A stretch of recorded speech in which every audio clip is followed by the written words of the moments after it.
सबसे पहला प्रश्न ये कि शुद्ध चांदी का रुपए का सिक्का किसने स्टार्ट किया था? तो शेरशाह जो थे, शेरशाह सूरी जिनको हम जानते हैं, उन्होंने सबसे पहले शुद्ध चांदी का सिक्का जारी किया था। ठीक है।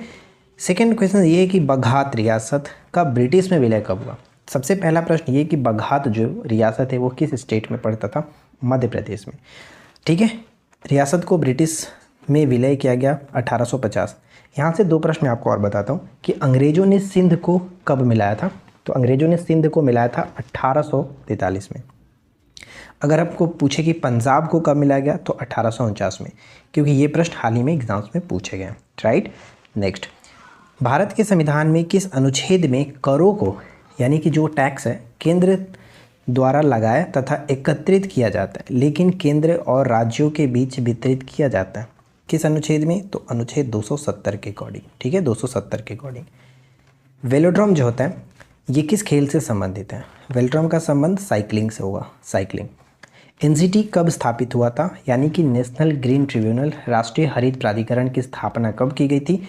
इसकी स्थापना 18 अक्टूबर 2010 को, 18 अक्टूबर 2010 को। वर्तमान में इसके जो अध्यक्ष हैं कौन है? प्रकाश श्रीवास्तव। ठीक है, न्यायमूर्ति प्रकाश श्रीवास्तव। चलिए इसके बाद नेक्स्ट प्रश्न देखते हैं। तेंदुलकर समिति का संबंध किससे था? निर्धनता आकलन के लिए इस समिति का गठन 2005 में, दिसंबर 2005 में किया गया था और इस समिति ने अपना रिपोर्ट 2009 में सौंपा था। पंचधारा योजना का संबंध किससे है? पंचधारा योजना नारी कल्याण एवं विकास से संबंधित है। इसके बाद नेक्स्ट प्रश्न है कि विश्व का प्रथम कैशलेस अर्थव्यवस्था वाला देश कौन सा है? विश्व का प्रथम कैशलेस अर्थव्यवस्था वाला देश आपका हो जाता है स्वीडन। ठीक है, Sweden. Special economic zone SEZ की नीति देश में पहली बार कब लागू की गई या फिर कब अपनाई गई? तो 2000 ईस्वी में। ठीक है, 2000 ईस्वी में। SEZ का फुल फॉर्म याद रखिएगा, पूछा जाता है, special economic zone. Santhal Pargana क्षेत्र को अति प्राचीन काल में किस नाम से जानते थे? संथाल परगना क्षेत्र को प्राचीन काल में नरीखंड के नाम से जाना जाता था, नरीखंड। तो संथाल की बात आती है तो यहाँ से दो प्रश्न बनते हैं। पहला कि संथाल विद्रोह कब हुआ था? संथाल विद्रोह 1855 से 56 में हुआ था। और एक प्रश्न ये पूछा था कि संथाल विद्रोह के नेतृत्वकर्ता तो आपको पता है सिद्धू और कान्हू, ये ध्यान रखेंगे। लेकिन इसके अलावा एक प्रश्न हमेशा ये पूछा जाता है कि संथाल विद्रोह में किस अंग्रेज कमांडर को हराया गया था? ठीक है, संथालों ने किस अंग्रेज कमांडर को हराया था? मेजर बारो, मेजर बारो, ये याद रखिएगा। सफा होर आंदोलन किस आदिवासी समुदाय से संबंधित है? सफा होर आंदोलन का संबंध संथाल से हो जाता है। ठीक है, संथाल। भारत की पहली सशस्त्र परमाणु पनडुब्बी का नाम क्या है? INS Arihant, INS Arihant. Project Loon, ठीक है, प्रोजेक्ट लून संबंधित है, बेतार संचार प्रौद्योगिकी से संबंधित है प्रोजेक्ट लून। चालुक्य शासक पुलकेशिन की हर्ष पर विजय कब हुआ था? तो 618 ईस्वी में। चालुक्य शासक जो पुलकेशिन है, हर्षवर्धन को हराया था 618 ईस्वी में, नर्मदा नदी के किनारे। राइट, याद रखिएगा। चुंबकीय दिशा सूचक का भारतीय महासागरों में प्रयोग प्रारंभिक सूचना किसके द्वारा दी गई थी? प्रारंभिक सूचना जो है किसके द्वारा दी गई थी? तो सदरुद्दीन मोहम्मद औफी, इनके द्वारा। अति कट्टरपंथी सूफी संप्रदाय कौन सा है? तो सुहरावर्दी। और सुहरावर्दी का एक शाखा है जो कि बिहार में चलता है, फिरदौसी। SC और ST को संयुक्त राष्ट्रीय आयोग किस संशोधन के अंतर्गत दो अलग अलग निकायों में बांटा गया? तो 89वें संविधान संशोधन 2003 के तहत, 89वें संविधान संशोधन 2003 के तहत SC और ST को अलग अलग किया गया। 338 में SC और 338 के A अनुच्छेद में ST शामिल है। ठीक है, इस चीज़ को याद रखेंगे। अगला प्रश्न पे बढ़ते हैं। नेक्स्ट क्वेश्चन हमारा ये बनता है कि किस ब्रिटिश सेनापति ने 1857 में विद्रोह को दबाने में महत्वपूर्ण भूमिका निभाई थी? किस ब्रिटिश सेनापति ने 1857 के विद्रोह को दबाने में महत्वपूर्ण भूमिका निभाई? कैंपबेल। इलाहाबाद में 1857 के संग्राम का नेता कौन था? तो इलाहाबाद से संग्राम के जो नेता थे लियाकत अली, नेतृत्वकर्ता लियाकत अली। नेक्स्ट प्रश्न है कि महुआडार जो अभयारण्य है, महुआडार अभयारण्य, एक्चुअली ये महुआडार उल्फ अभयारण्य होता है, भेड़ों के लिए ये अभयारण्य, झारखंड में पड़ता है। ठीक है, झारखंड में पड़ता है, इसको याद रखिएगा, झारखंड में। कार्टाजेना प्रोटोकॉल का संबंध किससे? कार्टाजेना प्रोटोकॉल का संबंध जैव सुरक्षा समझौता से है। देखिए, इस पर हस्ताक्षर तो 16 मई 2000 को किया गया, लेकिन इसको लागू किया गया 2003 में। ये प्रभाव में आया 11 सितंबर 2003 से कार्टागेना प्रोटोकॉल जैव सुरक्षा समझौता से। रामोसी विद्रोह के नेता कौन थे? तो रामोसी विद्रोह के नेता चित्तर सिंह। रामोसी विद्रोह के नेता चित्तर सिंह। राम का चरित्र, ठीक है, राम का चरित्र अच्छा था, तो रामोसी यानी राम और चित्तर मतलब चरित्र, याद रखेंगे, राम का चरित्र। रामोसी विद्रोह के नेता चित्तर सिंह। भारत के पहले स्वदेश निर्मित विमान वाहक पोत कौन सा था? आईएनएस विक्रांत। आईएनएस विक्रांत। मानव विकास रिपोर्ट प्रकाशित किसके द्वारा की जाती है? तो मानव विकास रिपोर्ट जो प्रकाशित की जाती है यूएनडीपी के द्वारा, यूनाइटेड नेशन डेवलपमेंट प्रोग्राम, जिसका हेडक्वार्टर न्यू दिल्ली बोल रहा हूँ, माफ़ी चाहूँगा, न्यूयॉर्क में पड़ता है, ठीक है, न्यूयॉर्क में। इसके बाद अगला प्रश्न है कि कौटिल्य के अर्थशास्त्र में वार्षिक बजट तैयार करने वाले अधिकारी को क्या कहते थे? वार्षिक बजट तैयार करने वाले जो अधिकारी थे उनको समाहर्ता कहा जाता था, समाहर्ता। हिंदू मजदूर सभा की स्थापना, हिंदू मजदूर सभा की स्थापना 1948 में की गई थी, अशोक मेहता, टीएस रामानुज और जीजी मेहता के द्वारा। मद्रास महाजन सभा की स्थापना कब हुई? 1884। एकदम वीवीआई प्रश्न है, इसको याद रखिएगा। मद्रास महाजन सभा की स्थापना 1884 में। इंडियन एसोसिएशन, ये मोस्ट इंपॉर्टेंट रहेगा। इंडियन एसोसिएशन की स्थापना 1876 में किसके द्वारा? सुरेंद्र नाथ बनर्जी और आनंद मोहन बोस, ठीक है, 1876 में सुरेंद्र नाथ बनर्जी और आनंद मोहन बोस के द्वारा की गई थी इंडियन एसोसिएशन। पहला मराठा सरदार जिसने सहायक संधि स्वीकार किया, सहायक संधि को स्टार्ट किया गया था किसके द्वारा? लॉर्ड वेलेस्ली के द्वारा। और सबसे पहले हैदराबाद के निज़ाम ने इस पर हस्ताक्षर किया। और पहला जो कि मराठा सरदार थे बाजीराव द्वितीय। अंग्रेजी वस्तुओं के बहिष्कार का सुझाव किसने दिया था? कृष्ण कुमार मित्र ने, कृष्ण कुमार मित्र ने। किसने लॉर्ड कर्जन के प्रशासन की तुलना औरंगजेब से की थी? लॉर्ड कर्जन के प्रशासन की तुलना औरंगजेब से गोपाल कृष्ण गोखले ने, गोपाल कृष्ण गोखले ने। पूना समझौता कब हुआ? डेट के साथ याद रखना है। पूना समझौता 24 सितंबर 1932। मॉडर्न हिस्ट्री में जो भी आप अब ईस्वी को याद करेंगे उसके डेट के साथ याद रखिए, क्योंकि एग्जाम्स में पूछा जाता है, ठीक है।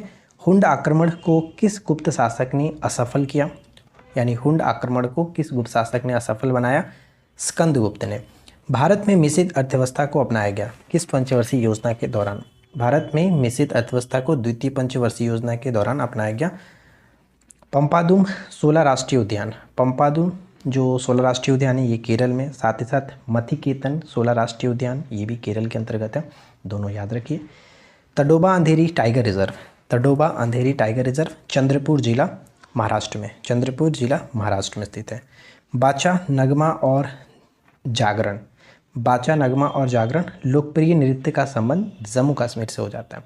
बाचा नगमा और जागरण लोकप्रिय नृत्य जम्मू कश्मीर से, और इसमें डोगरा समुदाय की सभी महिलाओं के द्वारा किया जाता है। यानी जो जागरण आप देख रहे हैं, जागरण लोक नृत्य, लोकप्रिय नृत्य डोगरा समुदाय के सभी महिलाओं के द्वारा किया जाता है। डकवर्थ लुईस शब्द जो है वो किस खेल से संबंधित है?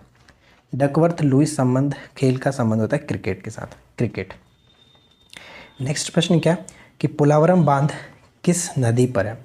पोलावरम बांध गोदावरी नदी पर बनाया गया। गोदावरी नदी, जब भी नदी आए तो उससे जुड़ी हुई 2-3 चीज़ याद रखिए, जैसे कि उसका उद्गम कहाँ से होता है और साथ ही साथ उसकी सहायक नदियाँ कौन कौन सी है, उसे अन्य किस नाम से जाना जाता है, ये कुछ खास चीज़ें होती हैं। तो गोदावरी नदी की बात करें तो इसका उद्गम महाराष्ट्र में नासिक के पास त्र्यंबकेश्वर जो गांव है, त्र्यंबकेश्वर पहाड़ी कह सकते हैं, वहाँ से निकलता है। और इसकी सहायक नदियों में प्रवरा, मंजीरा, पेनगंगा, वर्धा, वेनगंगा, पर्णहिता, इंद्रावती, मनेर, सबरी, ये सब इम्पॉर्टेंट है, इन सभी को याद रखिए। खास करके पर्णहिता, इंद्रावती और मंजीरा, ये 3 आपको ये अच्छे से याद होना चाहिए, ठीक है। और गोदावरी को हम लोग दक्षिण भारत दक्षिणी गंगा के नाम से जानते हैं, ठीक है, दक्षिणी गंगा कहते हैं। दक्षिण भारत की गंगा अगर कहा जाए, दक्षिण की गंगा, ठीक है, दक्षिण की गंगा अगर कहे तो कावेरी, दक्षिण भारत की गंगा कहा जाए तो फिर आपका ये हो जाएगा गोदावरी, या फिर दक्षिणी गंगा कहे तो गोदावरी। क्योंकि गंगा के बाद भारत की सबसे लंबी नदियों में अगर बात किया जाता है तो गोदावरी आता है, और दक्षिण भारत की सबसे लंबी नदी के रूप में हम जानते ही हैं गोदावरी है, इसलिए इसको हम कहते हैं। नेक्स्ट है कि संविधान में संशोधन भाग 20 के अंतर्गत साउथ अफ्रीका के संविधान से इसको ग्रहण किया गया था। नेक्स्ट है कि कुलान दारन कहलाते थे, कौन? कुलान दारन कहलाते थे। जो सैयद थे उनको कुलान दारन कहते थे। आयुष्मान भारत दिवस मनाया जाता है 30 अप्रैल को। आयुष्मान भारत दिवस 30 अप्रैल को और विश्व बौद्धिक संपदा दिवस 26 अप्रैल को मनाते हैं। 26 अप्रैल। भरतनाट्यम नृत्य का संबंध जो है वो तमिलनाडु से एक प्रकार का शास्त्रीय नृत्य है और भरतनाट्यम को अन्य एक नाम से जाना जाता है जिसके पुराना नाम कह सकते हैं सादीर या फिर दासीअट्टम। सादीर कहें या फिर दासीअट्टम, ये भरतनाट्यम का पुराना नाम था। राइट। जलियांवाला बाग हत्याकांड कब हुआ? तो ये 1919 में हुआ था, लेकिन किसके समय में? तो चेम्सफोर्ड के समय में, लॉर्ड चेम्सफोर्ड के समय में। New lamps for old, new lamps for old, lamps for old है, न्यू लैम्प्स फॉर ओल्ड, ये आपका अरविंद घोष के द्वारा लिखी गई कृति है। बक्सर की लड़ाई के समय अंग्रेजी सेना का नेतृत्व कौन करता था? बक्सर की लड़ाई 22-23 अक्टूबर 1764 में हुआ और उस वक्त हेक्टर मुनरो जो था वो अंग्रेजी सेना का नेतृत्व करता था। इसके बाद 21 अधिवेशन में एक राष्ट्रीय योजना समिति बनी थी। राष्ट्रीय योजना समिति, नेशनल प्लानिंग कमेटी जो है वो आपका 1938 हरिपुरा अधिवेशन में, और इसकी अध्यक्षता सुभाष चंद्र बोस कर रहे थे। उनके नेतृत्व में इसके अध्यक्ष JLN थे। ये चीज़ याद रखिएगा, यानी हरिपुरा अधिवेशन के अध्यक्ष तो सुभाष चंद्र बोस थे और उन्हीं के नेतृत्व में राष्ट्रीय योजना समिति बनी। लेकिन इस समिति यानी राष्ट्रीय योजना समिति के अध्यक्ष कौन थे? तो JLN थे। इस चीज़ को ध्यान रखिएगा। द बंगाली समाचार पत्र किसके द्वारा? तो सुरेंद्र नाथ बनर्जी के द्वारा, सुरेंद्र नाथ बनर्जी। सांप्रदायिक निर्वाचन क्षेत्रों की पद्धति की शुरुआत मानी जाती है। सांप्रदायिक निर्वाचन क्षेत्रों की पद्धति की शुरुआत 1919 के मार्लिमेंटो सुधार अधिनियम से माना जाता है। मध्यकालीन भारत में शब्द जो फणम था, फणम, इसका अर्थ क्या होता था? सिक्के के लिए इस्तेमाल किया था फणम। परिशिष्ट पर्वन, परिशिष्ट पर्वन जो है वो किसके द्वारा लिखे गए थे? हेमचंद्र के द्वारा। आर्यदेव 3री शताब्दी में आर्यदेव जो थे वो किसके शिष्य थे? आर्यदेव ये नागार्जुन के शिष्य थे, नागार्जुन के शिष्य थे। देखिए सबसे पहला प्रश्न ये है कि बर्रा डकैती किस जो स्थान है वो कहाँ था? बर्रा डकैती का स्थान पूर्वी बंगाल में। तो प्रश्न आपसे ये पूछा जाएगा कि ये जो घटना है वो कब हुई थी?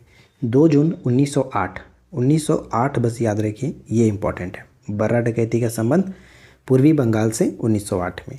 कराची अधिवेशन के अध्यक्ष कौन थे?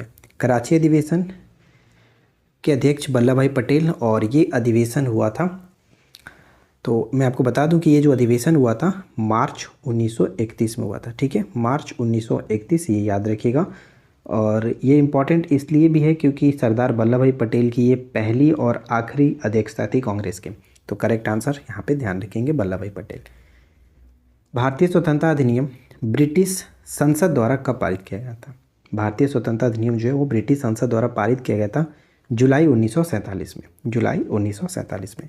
राष्ट्र कवि के नाम से किसको जानते हैं? मैथिली शरण गुप्त जो है इनको राष्ट्र कवि के नाम से जाना जाता है।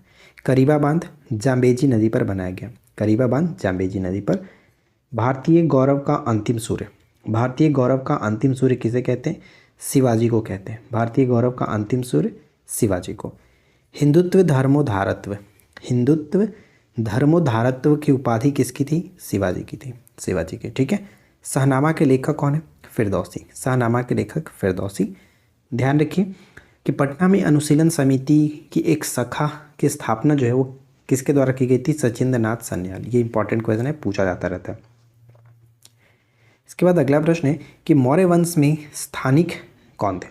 मौर्य वंश में स्थानिक जिला प्रशासक को कहा जाता था। प्लासी युद्ध में सिराजुद्दौला के साथ किसने विश्वासघात किया था? प्लासी का युद्ध 1757 में हुआ था, जून 1757, 23 जून। ठीक है, 1757 में सिराजुद्दौला के साथ किसने विश्वासघात किया था? तो मीर जाफ़र ने। ठीक है, मीर जाफ़र ने। रिंग फेंस की नीति किसने अपनाई थी?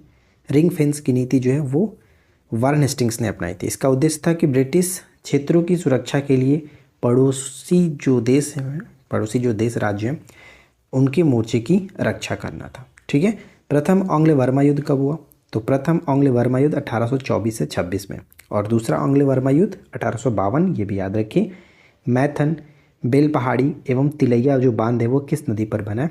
बराकर नदी पर बना हुआ है। पंजशीर घाटी कहाँ स्थित है? अफगानिस्तान में। पंजशीर घाटी अफगानिस्तान में स्थित है। चंगेज़ खान ने पहली बार किसके समय में आक्रमण किया था? चंगेज़ खान ने सबसे पहले आक्रमण किया था इल्तुतमिश के समय में, गुलामों के गुलाम के नाम से जिसको हम लोग जानते हैं। साथ ही साथ इसके संबंध में बहुत सारी चीज़ें, जैसे कि शुद्ध अरबी सिक्के सबसे पहले इसने जारी किया।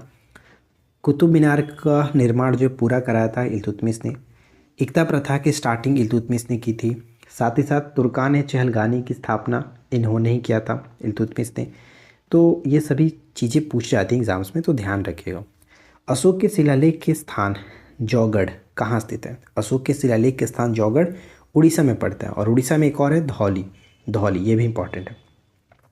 चंदेल वंश के संस्थापक नानुक थे। चंदेल वंश के संस्थापक नानुक थे, जबकि चोल वंश के संस्थापक विजयालय को माना जाता है। किन राजाओं के संरक्षण में 3 संगम का आयोजन हुआ? तीनों संगम का आयोजन पांड्य जो राज्य थे उनके संरक्षण में हुआ था। अनुवाद विभाग की स्थापना किसने की थी? अनुवाद विभाग की स्थापना मुगल शासक अकबर के द्वारा कराया गया था, ठीक है, अकबर। भवभूति को किसने समतुल्य माना जाता है? भवभूति को किसके समतुल्य माना जाता है? कालिदास के समतुल्य माना जाता है। हिंदू फीमेल स्कूल 1849 का नाम बदल करके क्या किया गया था?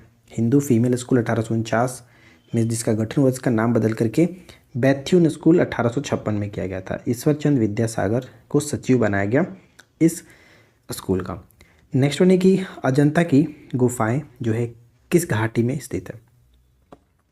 अजंता की गुफाएं किस घाटी में स्थित है?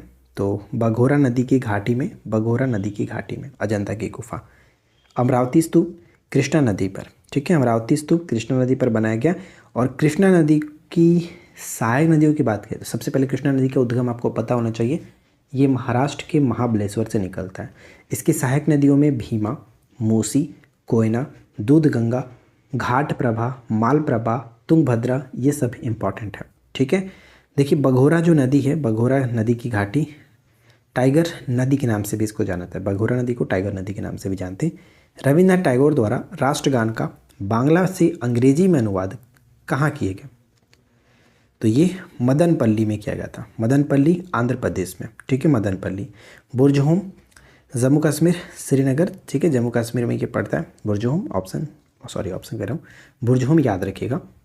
नेक्स्ट क्वेश्चन क्या दिया गया कि हल्बी, हो और कोई जो पद हैं वो किससे संबंधित है? हल्बी, हो और कोई जो पद है वो जनजाति भाषा से संबंधित है। जैसे हल्बी का संबंध आर्य भाषा से, हो का संबंध उड़ीसा में होता है, और कोई जो है वो द्रविड़ भाषा है। तो इन सभी को याद रखिए। सत्यशोधक समाज की स्थापना कब हुई थी? तो 24 सितंबर 1873। 24 सितंबर 1873। अच्छा, 24 सितंबर से कुछ याद आ रहा है? पूना समझौता 1932। 24 सितंबर 1932 पूना समझौता, ठीक है। सत्यशोधक समाज ज्योतिबा फुले। सुल्तानगढ़ी इमारत के निर्माता कौन थे? सुल्तानगढ़ी इमारत के निर्माता इल्तुतमिश थे, ठीक है।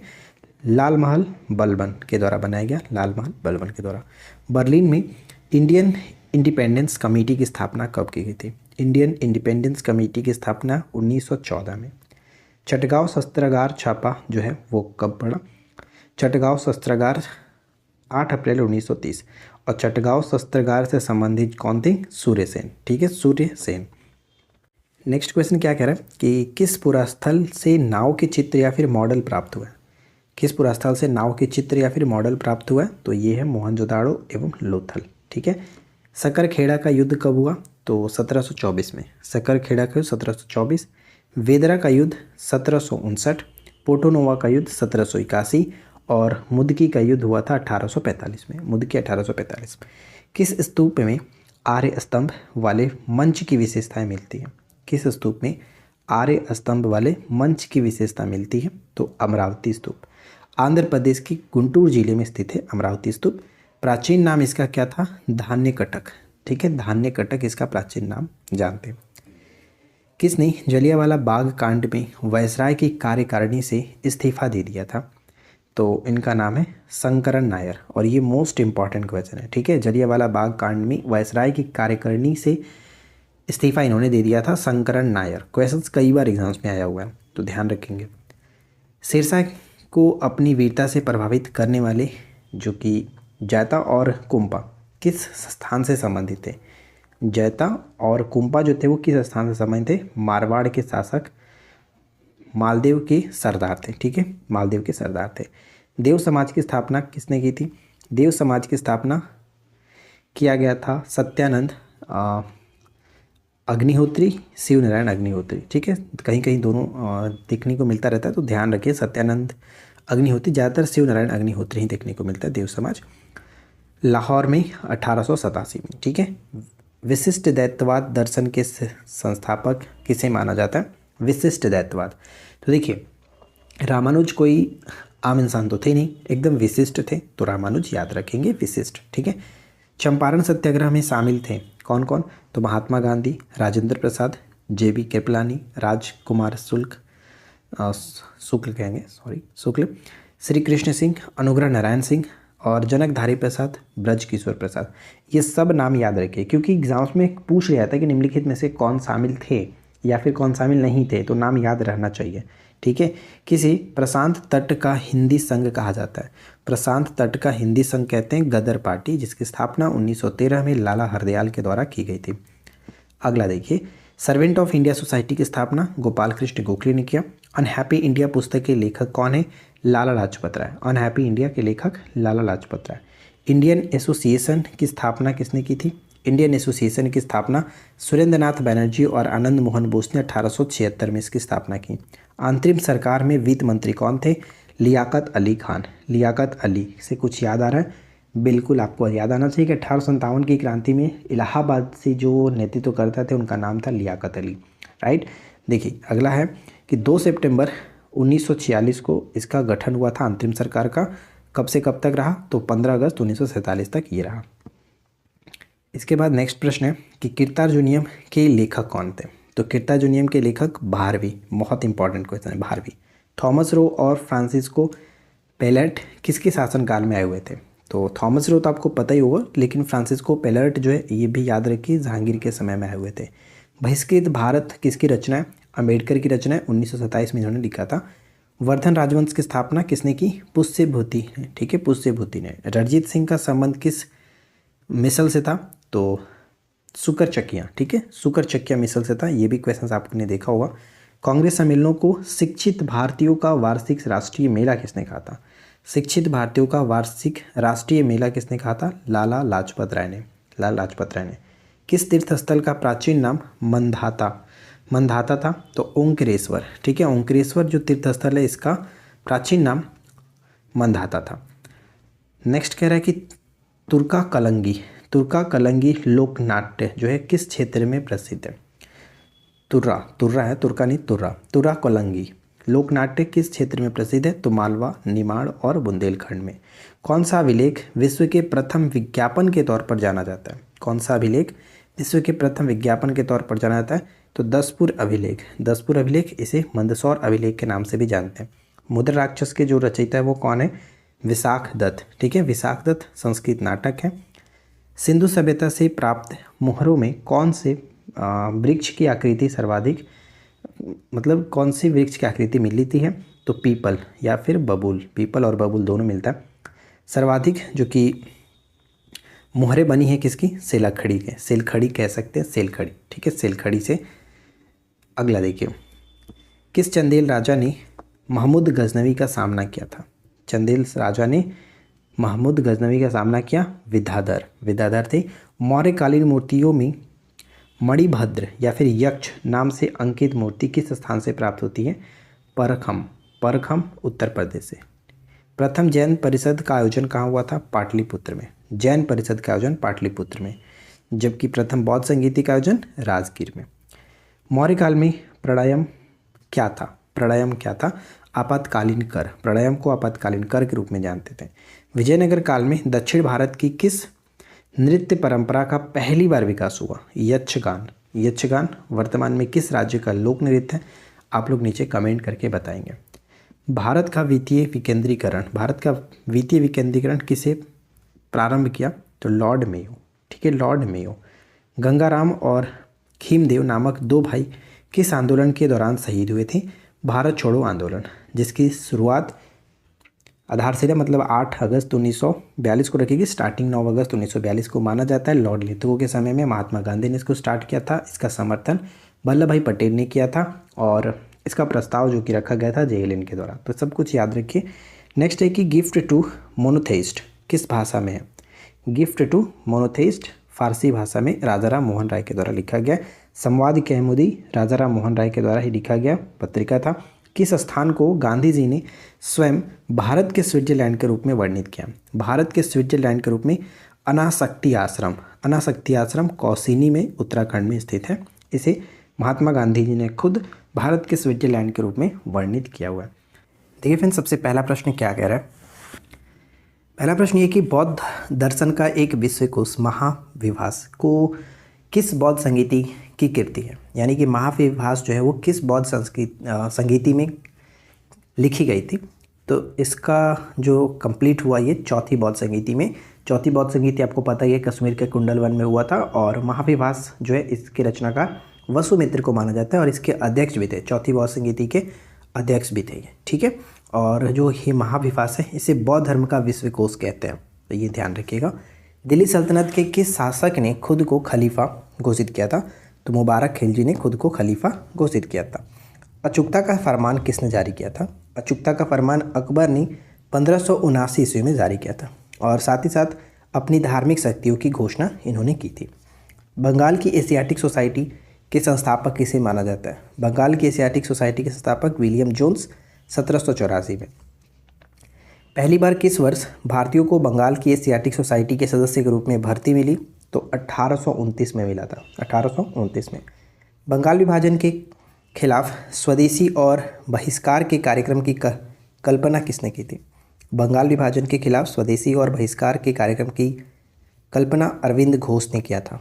अरविंद घोष, इनकी रचना द लाइफ डिवाइन जो है वो बहुत ही फेमस है, ध्यान रखेंगे।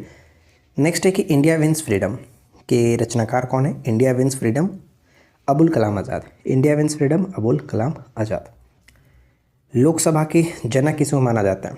या फिर लोकसभा के पहले जो अध्यक्ष थे गणेश वासुदेव मावलंकर, ठीक है, जीबी मावलंकर के नाम से हम लोग जानते हैं। महाद्वीपीय विस्थापन सिद्धांत किसने दिया था?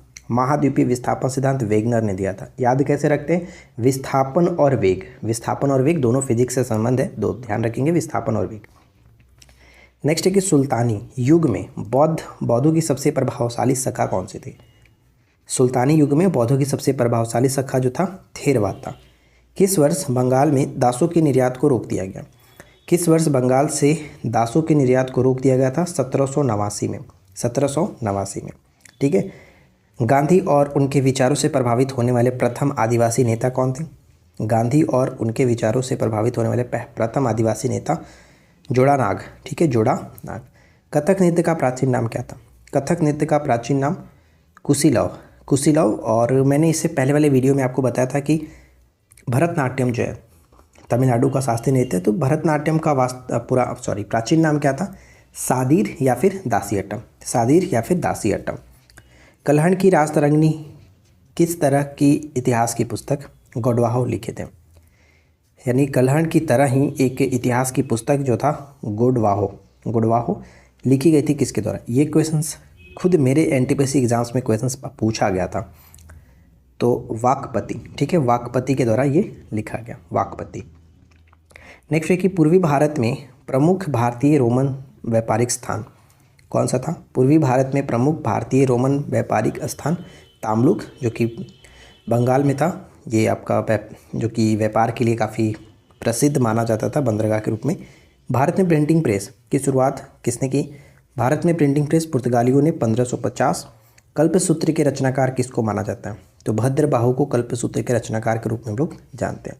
The Indian struggle Subhash Chandra Bose के द्वारा रचित है। चालकोलिथिक युग के नाम से किसको जानते हैं? ताम्रपाषाण युग को चालकोलिथिक युग के नाम से जाना जाता है। विंध्य क्षेत्र के किस शिलाश्रय से सर्वाधिक मानव कंकाल मिले? विंध्य क्षेत्र के किस शिलाश्रय से सर्वाधिक मानव कंकाल मिला? लेखैया। तो ये प्रश्न पूछा सकता है कि लेखैया जो है वो कहाँ पर स्थित है? तो उत्तर प्रदेश के मिर्जापुर जिले में स्थित यह मध्य पाषाण काल का एक स्थल था और यहाँ से सर्वाधिक मानव कंकाल मिले थे। प्राचीन काल में किस वर्ण को सर्थवाह भी कहा जाता था? प्राचीन काल में किस वर्ण को सर्थवाह कहा जाता था? तो वैश्य जो होते थे, वैश्य, उनको सर्थवाह के नाम से जाते थे। अतरंजी खेड़ा स्थल है। अतरंजी खेड़ा एक पुरातात्विक स्थल है और ये उत्तर प्रदेश में पड़ता है। कहाँ पर? उत्तर प्रदेश। नेक्स्ट प्रश्न ये बनता है कि गरजती चालीसा जो है वो कहाँ पड़ता है? 40 डिग्री दक्षिणी से 50 डिग्री दक्षिणी अक्षांशों के मध्य जो है उसको गरजती चालीसा प्रचंड 50, इस तरह से आपने नाम सुना होगा। तो ये सभी के सभी दक्षिणी अक्षांश के अंतर्गत ही पड़ता है। नेक्स्ट है कि भारतीय पुनर्जागरण आंदोलन के पिता के रूप में किसको माना जाता है? भारतीय पुनर्जागरण आंदोलन के पिता राजाराम मोहन राय को। पंचम सिद्धांतिका के लेखक वराहमिहिर। किस यात्री ने तुर्की के आक्रमण के बाद नालंदा का विस्तृत विवरण दिया था? धर्मस्वामी ने। मध्य पाषाणिक प्रसंग में पशुपालन के प्रमाण कहाँ से देखने को मिलता है? आदमगढ़। और आदमगढ़ कहाँ पर पड़ता है? तो मध्य प्रदेश के नर्मदापुरम, जो पहले होशंगाबाद हुआ करता था, अब उसका नाम बदल करके नर्मदापुरम कर दिया गया, वहाँ पे ये आदमगढ़ था। सबसे पहले पशुपालन के प्रमाण यहीं से देखने को मिलता है। और राजस्थान के बागेर आपने सुना होगा नाम, वहाँ से। तारीख ए सिरशाही के लेखक अब्बास खां शेरवानी। मैंने मध्यकालीन जो साहित्यक है उनको अलग से एक वीडियो में कराया है, आप उसको देख लीजिएगा। उपराष्ट्रपति के निर्वाचन मंडल के सदस्य के रूप में कौन होते हैं? उपराष्ट्रपति। तो संसद के दोनों सदनों के सभी सदस्य होते हैं उपराष्ट्रपति के रूप में। गिरफ्तार किए गए व्यक्ति के मौलिक अधिकारों की रक्षा किस अनुच्छेद के अंतर्गत? अनुच्छेद 22 के अंतर्गत। संघीय न्यायपालिका का उल्लेख किस भाग में? तो भाग 5 के अंतर्गत अनुच्छेद 52 से 151, अनुच्छेद 52 से 151 के अंतर्गत। योजना आयोग का प्रस्ताव प्रस्तुत किया गया था। योजना आयोग का प्रस्ताव जॉन मैथाई ने 1950 में प्रस्तुत किया था। बिहार की मुगल साम्राज्य के प्रांत का दर्जा, यानी बिहार को मुगल साम्राज्य के प्रांत का दर्जा 1580 में दिया गया। ब्लू माउंटेन कहाँ स्थित है? ये आपका मिजोरम में पड़ता है, ब्लू माउंटेन। दक्कन दर्रा दक्षिणी अंडमान और लघु अंडमान के बीच स्थित है। मिकिर पहाड़ियाँ असम में स्थित है, मिकिर पहाड़ी असम में। देश में स्टॉक एक्सचेंजों को कौन नियमित करता है?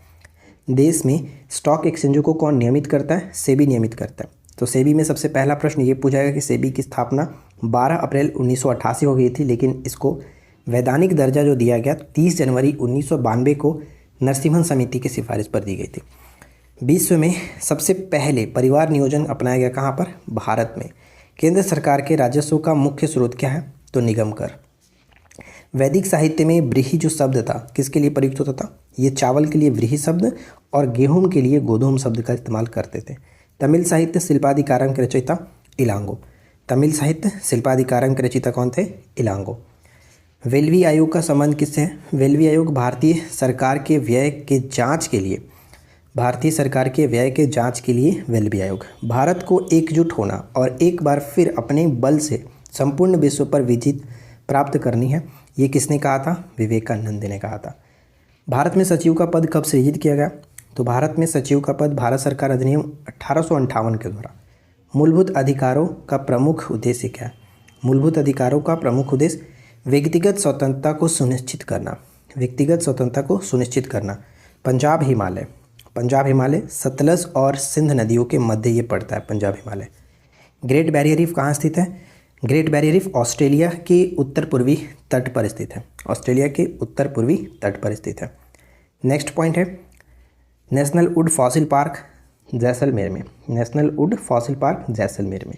कल्पसर जो कि एक मीठे पानी की परियोजना है, ये गुजरात में पड़ता है कल्पसर, तो याद रखिएगा। जितने भी प्रश्न यहाँ पे आपको बताए जा रहे हैं वो कहीं ना कहीं एग्जाम्स में आपको देखने को मिला है, पहले आया पूछा गया या फिर आने वाले एग्जाम्स में पूछा जाएगा, सभी को याद रखिए। एससी गर्ग समिति क्रिप्टो करेंसी से संबंधित है। ग्रैमी जीतने वाले पहले भारतीय कौन थे? पंडित रविशंकर, सितार वादक थे, 1968 में इनको ये मिला था। अगला है भारतीय नौसेना की पहली महिला पायलट कौन है? तो नौसेना की पहली पायलट शुभांगी स्वरूप। त्रिधातु सिक्का प्रणाली की शुरुआत किसने की थी? शेरशाह सूरी ने। उपरिक किसको कहते थे? प्राचीन समय में उपरिक जो होते थे वो बड़े अधिकारियों को कहा जाता था। जैसे गुप्त शासक में गवर्नर हुए, राज्यपाल हुए, उनको उपरिक कहा जाता था। प्रांतीय शासकों गवर्नरों का जो कि नाम था उपरिक, ठीक है। और गुप्त साम्राज्य में 26 प्रांत थे। गुलाम वंश के किस शासक ने अपनी राजधानी लाहौर से दिल्ली स्थानांतरित की थी? इल्तुतमिश के बारे में बहुत कुछ आपको बताया गया है 2-3 वीडियो में, तो आप लोग नीचे कमेंट करके कुछ पॉइंट्स बताइए इनके संबंध में, इल्तुतमिश के बारे में। आजमगढ़ उद्घोषणा स्वतंत्रता आंदोलन की किस घटना से संबंधित है? ये बहुत अच्छा सवाल है। आजमगढ़ जो है घोषणा 1857 के महान क्रांति से संबंधित है, और ये जो घोषणा हुआ था 25 अगस्त 1857 को हुआ था दिल्ली गजट में। गांधी इरविन समझौता को दिल्ली समझौता के नाम से भी हम जानते हैं, 5 मार्च 1931 को हुआ था। उष्णकटिबंधीय पर्णपाती वन, उष्णकटिबंधीय पर्णपाती में एक शुष्क वन होता है और एक नम वन होता है।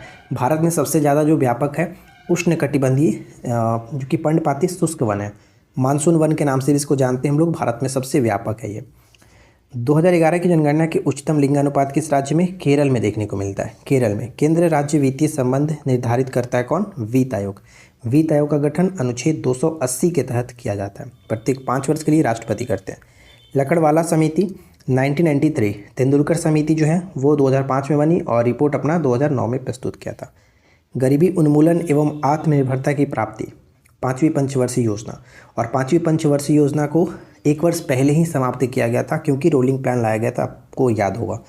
नेक्स्ट है कि गरीबी उन्मूलन और रोजगार में वृद्धि जो है ये 6ठी पंचवर्षीय योजना की देन है, तो ये दोनों याद रखना है। टैरिफ लगाया जाता है किसी देश द्वारा आयातों पर। रूस की सबसे लंबी नदी कौन सी है? वोल्गा नदी। रूस की सबसे लंबी नदी वोल्गा नदी। मध्यकाल में रहट का प्रयोग सिंचाई के लिए किया जाता था, सिंचाई के लिए। लोक लेखा समिति अपनी रिपोर्ट किसे प्रस्तुत करती है? तो लोकसभा स्पीकर को प्रस्तुत करती है, लोकसभा स्पीकर को। किस अनुच्छेद के अंतर्गत राज्यपाल राष्ट्रपति के अनुमोदन के लिए किसी विधेयक को भेज सकता है? तो अनुच्छेद 200 के तहत भेज सकता है। मंडल आयोग ने अपनी रिपोर्ट कब प्रस्तुत की थी? तो मंडल आयोग यानी बीपी मंडल जो थे, इन्होंने अपनी रिपोर्ट प्रस्तुत किया था 1980 में, और इस आयोग का गठन 1979 में किया गया था। भारत का संघीय न्यायालय स्थापित किया गया, भारत शासन अधिनियम 1935 के द्वारा 1937 में स्थापित किया गया था, और 1937 में ही जो कि वर्मा को अलग भी किया गया था भारत से। शिक्षा का अधिकार लागू कब हुआ? शिक्षा का अधिकार 1 अप्रैल 2010 से लागू हुआ था। अधिनियम 2009 का था लेकिन लागू 2010 में किया गया था, 1 अप्रैल 2010 को। तो देखिए फ्रेंड्स, आज के इस वीडियो में इतना ही। उम्मीद है कि ये वीडियो आपके लिए अच्छा रहेगा, हेल्पफुल रहेगा। पसंद आया हो तो प्लीज़ लाइक एंड शेयर करिए। चैनल पे पहली बार है सब्सक्राइब करके नोटिफिकेशन बेल आइकन को ऑल पे सेट कर लीजिए। और जैसा कि मैंने आपको बताया कि अगर आपको पेड कोर्स ज्वाइन करना है तो देर बिल्कुल नहीं करना है। 2 दिन का आपके पास टाइम है, 2 दिन में आप 99 में ही आप स्टडी मटेरियल को पा सकते हैं। तो जस्ट एप्लीकेशन डाउनलोड करिए, लॉगिन करिए और पेड कोर्स में जाकर के आप ज्वाइन कर सकते हैं। तो बस आज की इस वीडियो में इतना ही, मिलते हैं नेक्स्ट क्लास में। Thanks for watching. तो फ्रेंड्स, आज हम इस वीडियो में बात करने वाले हैं वन लाइनर जो क्वेश्चंस का हमारा सीरीज चल रहा है उसका सेट नंबर 4 है। उम्मीद है कि इससे पहले कि आपने बाकी के सेट को ज़रूर देख लिया होगा, नहीं भी देखे होंगे तो ज़रूर देख लीजिए क्योंकि ये जो सीरीज है वो बहुत इंपॉर्टेंट है। तो चलिए फिलहाल ज़्यादा समय ना लेते हुए शुरू करते हैं। देखिए, पहला प्रश्न ये कि वर्ण व्यवस्था से संबंधित पुरुष सूक्त पाया गया। पुरुष सूक्त जो है वो किस वेद में देखने को मिलता है? तो ऋग्वेद में देखने को मिलता है। और ऋग्वेद हम जानते हैं कि सबसे प्राचीन वेद है। हमारे भारत में जो भी 4 वेद हैं उनमें सबसे पहला और प्राचीन वेद माना जाता है ऋग्वेद को। वैदिक साहित्य का सही क्रम क्या है? वैदिक साहित्य का सही क्रम वैदिक साहित्य होता है, उसके बाद ब्राह्मण होता है, उसके बाद आर्णक और उसके बाद उपनिषद आता है। तो ये सही क्रम है। मैत्रेय संहिता का संबंध किस वेद से है? मैत्रेय संहिता का संबंध यजुर्वेद से, यानी हम कह सकते हैं जो हमारा दूसरा वेद है वो। उसके बाद सामवेद आता है, उसके बाद अथर्ववेद आता है। तो यजुर्वेद यज्ञ से भी संबंधित है, इसको भी याद रखिएगा। नेक्स्ट है कि उत्तर वैदिक काल में किन राजाओं को आर्य संस्कृति का धुर समझा जाता था? आर्य संस्कृति का धुर समझा जाता था कुरु और पंचाल को। कुरु और पंचाल। अलाउद्दीन खिलजी के देवगिरी पर आक्रमण 1296 में समय में हुआ था। किस वंश, यानी उस वक्त कौन सा वंश था? देवगिरी पर आक्रमण के समय यादव वंश था और यहाँ के जो राजा थे वो थे रामचंद्र। लेकिन क्वेश्चन आपसे ये पूछा जाएगा कि अलाउद्दीन खिलजी ने जब ये आक्रमण किया था तो राजा कौन था? खिलजी वंश के शासक कौन थे? खिलजी वंश के शासक थे जलालुद्दीन फिरोज खिलजी। उनके समय में इसने आक्रमण किया था, ना कि इसका खुद का शासन था। ठीक है, इस चीज़ को ध्यान में रखिएगा। खिलजी वंश की जो स्थापना होती है वो 13 जून 1290 में होती है। 1290 से 1320 तक खिलजी वंश चलता है और खिलजी वंश का अंतिम शासक के रूप में मुबारक शाह खिलजी को माना जाता है, जिसकी हत्या उसके ही वजीर यानी मुबारक शाह जो खिलजी था, मुबारक शाह ही कहा जाता था, मुबारक शाह, इसका हत्या इसके वजीर यानी प्रधानमंत्री ने 15 अप्रैल 1320 में कर दी थी और उसके बाद खुद दिल्ली का शासक बना। तो यहाँ तक आपको याद रखना है। नेक्स्ट क्वेश्चन ये बनता है कि बाबर ने कलंदर की उपाधि कब धारण की थी? बाबर ने कलंदर की उपाधि पानीपत के प्रथम युद्ध के बाद धारण किया। पानीपत का प्रथम युद्ध। तो पहला प्रश्न ये बनता है कि ये युद्ध हुआ कब था? तो 21 अप्रैल 1526। 21 अप्रैल 1526 बाबर और इब्राहिम लोदी के बीच हुआ और इसी युद्ध में दिल्ली जो कि हम यहाँ पे ये कहेंगे दिल्ली सल्तनत का समापन होता है और यहाँ से मुग़ल वंश की नींव पड़ती है, क्योंकि दिल्ली वंश यानी जो दिल्ली सल्तनत हुआ करता था उसके अंतिम शासक इब्राहिम लोदी को इस युद्ध में परास्त होना पड़ा और हारने के बाद मुग़ल वंश की नींव बाबर ने रखी थी। तो इस चीज़ को याद रखेंगे। महाभारत का फ़ारसी भाषा में अनुवाद रजनामा के नाम से किसने किया था या फिर किसके समय में हुआ था? तो अकबर के समय में हुआ था, अकबर के समय में। मासिर ए आलमगीर की रचना किसने की? मासिर ए आलमगीर की रचना जो है वो साकी मुस्तैद खान ने, साकी मुस्तैद खान ने किया था। और मासिर ए आलमगीर को जदुनाथ जो सरकार है उन्होंने मुग़ल राज्य का गजेटियर भी कहा है, मुग़ल राज्य का गजेटियर कहा है। नेहरू द्वारा संयुक्त भारत के अपने आदर्श को त्याग कर विभाजन की बात स्वीकार करने का प्रमुख कारण क्या था? इनका ये प्रमुख कारण इसलिए था कि कांग्रेसी नेताओं ने अनुभव कर लिया था कि गृह युद्ध की अपेक्षा विभाजन ज़्यादा अच्छा रहेगा, इस वजह से इन्होंने स्वीकार कर लिया था। नेक्स्ट है कि लॉर्ड लिनलिथगो ने कब अगस्त प्रस्ताव प्रस्तुत किया? अगस्त प्रस्ताव प्रस्तुत हुआ था 8 अगस्त 1940, 8 अगस्त 1940 को। इसके अंतर्गत, इस प्रस्ताव के अंतर्गत भारत के लिए डोमिनियन स्टेट बनाने का बात कही गई थी। ठीक है, किसने कहा था कि मेरे बालक नहीं, किसने कहा था मेरे बालक नहीं, तुम एक भारतीय प्रथम हो और इसके बाद एक मुसलमान हो। तो ये बात कही गई थी मोहम्मद अली जिन्ना के द्वारा। राजेंद्र प्रसाद को किस जेल में कैद किया गया था? राजेंद्र प्रसाद को, आप सभी को पता है कि जब भारत छोड़ो आंदोलन चलाया गया तो उस वक्त ऑपरेशन ज़ीरो चलाया गया था। ऑपरेशन ज़ीरो, उसके तहत बड़े बड़े जो भी नेताएं थे उनको गिरफ्तार किया गया, तो अलग अलग नेताओं को अलग अलग जेल में रखा गया था। तो यहाँ पे आपको बताना है राजेंद्र प्रसाद को किस जेल में रखा गया था? तो बिहार के पटना के बांकीपुर जेल में इनको रखा गया था। ठीक है, चलिए नेक्स्ट क्वेश्चन है 4 अप्रैल 1919 को दिल्ली की जमा मस्जिद के प्रवचन मंच से हिंदू मुस्लिम एकता पर भाषण किसने दिया था? तो स्वामी श्रद्धानंद जो है इन्होंने भाषण दिया था। किसका कथन है कि अनुच्छेद 356 एक मृत पत्र की भांति रहेगा, इसका प्रयोग अंतिम साधन के रूप में किया जाएगा। तो 356 क्या है? राष्ट्रपति शासन, और इसको एक मृत पत्र की भांति किसने कहा था? तो भीमराव अंबेडकर जी ने कहा था। लक्षद्वीप के न्यायिक क्षेत्र का कार्य कहाँ पर होता है? लक्षद्वीप के न्यायिक क्षेत्र का कार्य केरल हाईकोर्ट के अंतर्गत ही होता है। राष्ट्रपति का अध्यादेश जो है वो किस अनुच्छेद के अंतर्गत होता है? तो अनुच्छेद 123 और राज्यपाल 213, बस अंक पलटता है। भारतीय राष्ट्रीय एकता परिषद के अध्यक्ष कौन होते हैं? भारतीय राष्ट्रीय एकता परिषद के अध्यक्ष प्रधानमंत्री होते हैं। जल्दी से कमेंट करके बताइए कि एकता दिवस प्रत्येक वर्ष कब मनाते हैं। चलिए नेक्स्ट क्वेश्चन, अगला सवाल ये है कि पृथ्वी के बहन ग्रह के रूप में किसको मानते हैं? पृथ्वी के बहन ग्रह के रूप में किसको माना जाता है? तो शुक्र ग्रह, क्योंकि आकार और द्रव्यमान में लगभग पृथ्वी के समान ही है इसलिए। और भोर का तारा, सांझ का तारा भी शुक्र को ही माना जाता है। और साथ ही साथ एक और इसको नाम दिया गया जैसे सौंदर्य ग्रह। ठीक है, सौंदर्य का ग्रह शुक्र को मानते हैं। सबसे चमकीला ग्रह भी शुक्र को ही माना जाता है और सबसे गर्म ग्रह के रूप में भी हम लोग शुक्र को ही जानते हैं। क्यों? क्योंकि ऐसा नहीं कि ये जैसे कि आपको ये लगता होगा कभी ना कभी कि जो ग्रह सूर्य के सबसे नज़दीक होगा वो ज़्यादा गर्म होगा, तो उसके अकॉर्डिंग तो फिर आपका बुध होना चाहिए था, लेकिन नहीं। शुक्र ग्रह में कार्बन डाइऑक्साइड की मात्रा बहुत ज़्यादा, जिस वजह से ये बहुत ज़्यादा गर्म है, इसलिए माना जाता है कि सबसे ज़्यादा गर्म ग्रह शुक्र। अगला प्रश्न ये बनता है कि विल्ड प्लैनेट यानी घुमा हुआ ग्रह किसको कहते हैं? तो इस शुक्र को ही कहा जाता है। शुक्र को घने बादल के आवरण से ये घिरा हुआ होता है। अच्छा, ये तो घुमा हुआ ग्रह है। अगर लेटा हुआ ग्रह कहा जाए तो लेटा हुआ ग्रह यूरेनस यानी अरुण, यूरेनस मतलब अरुण को कहते हैं।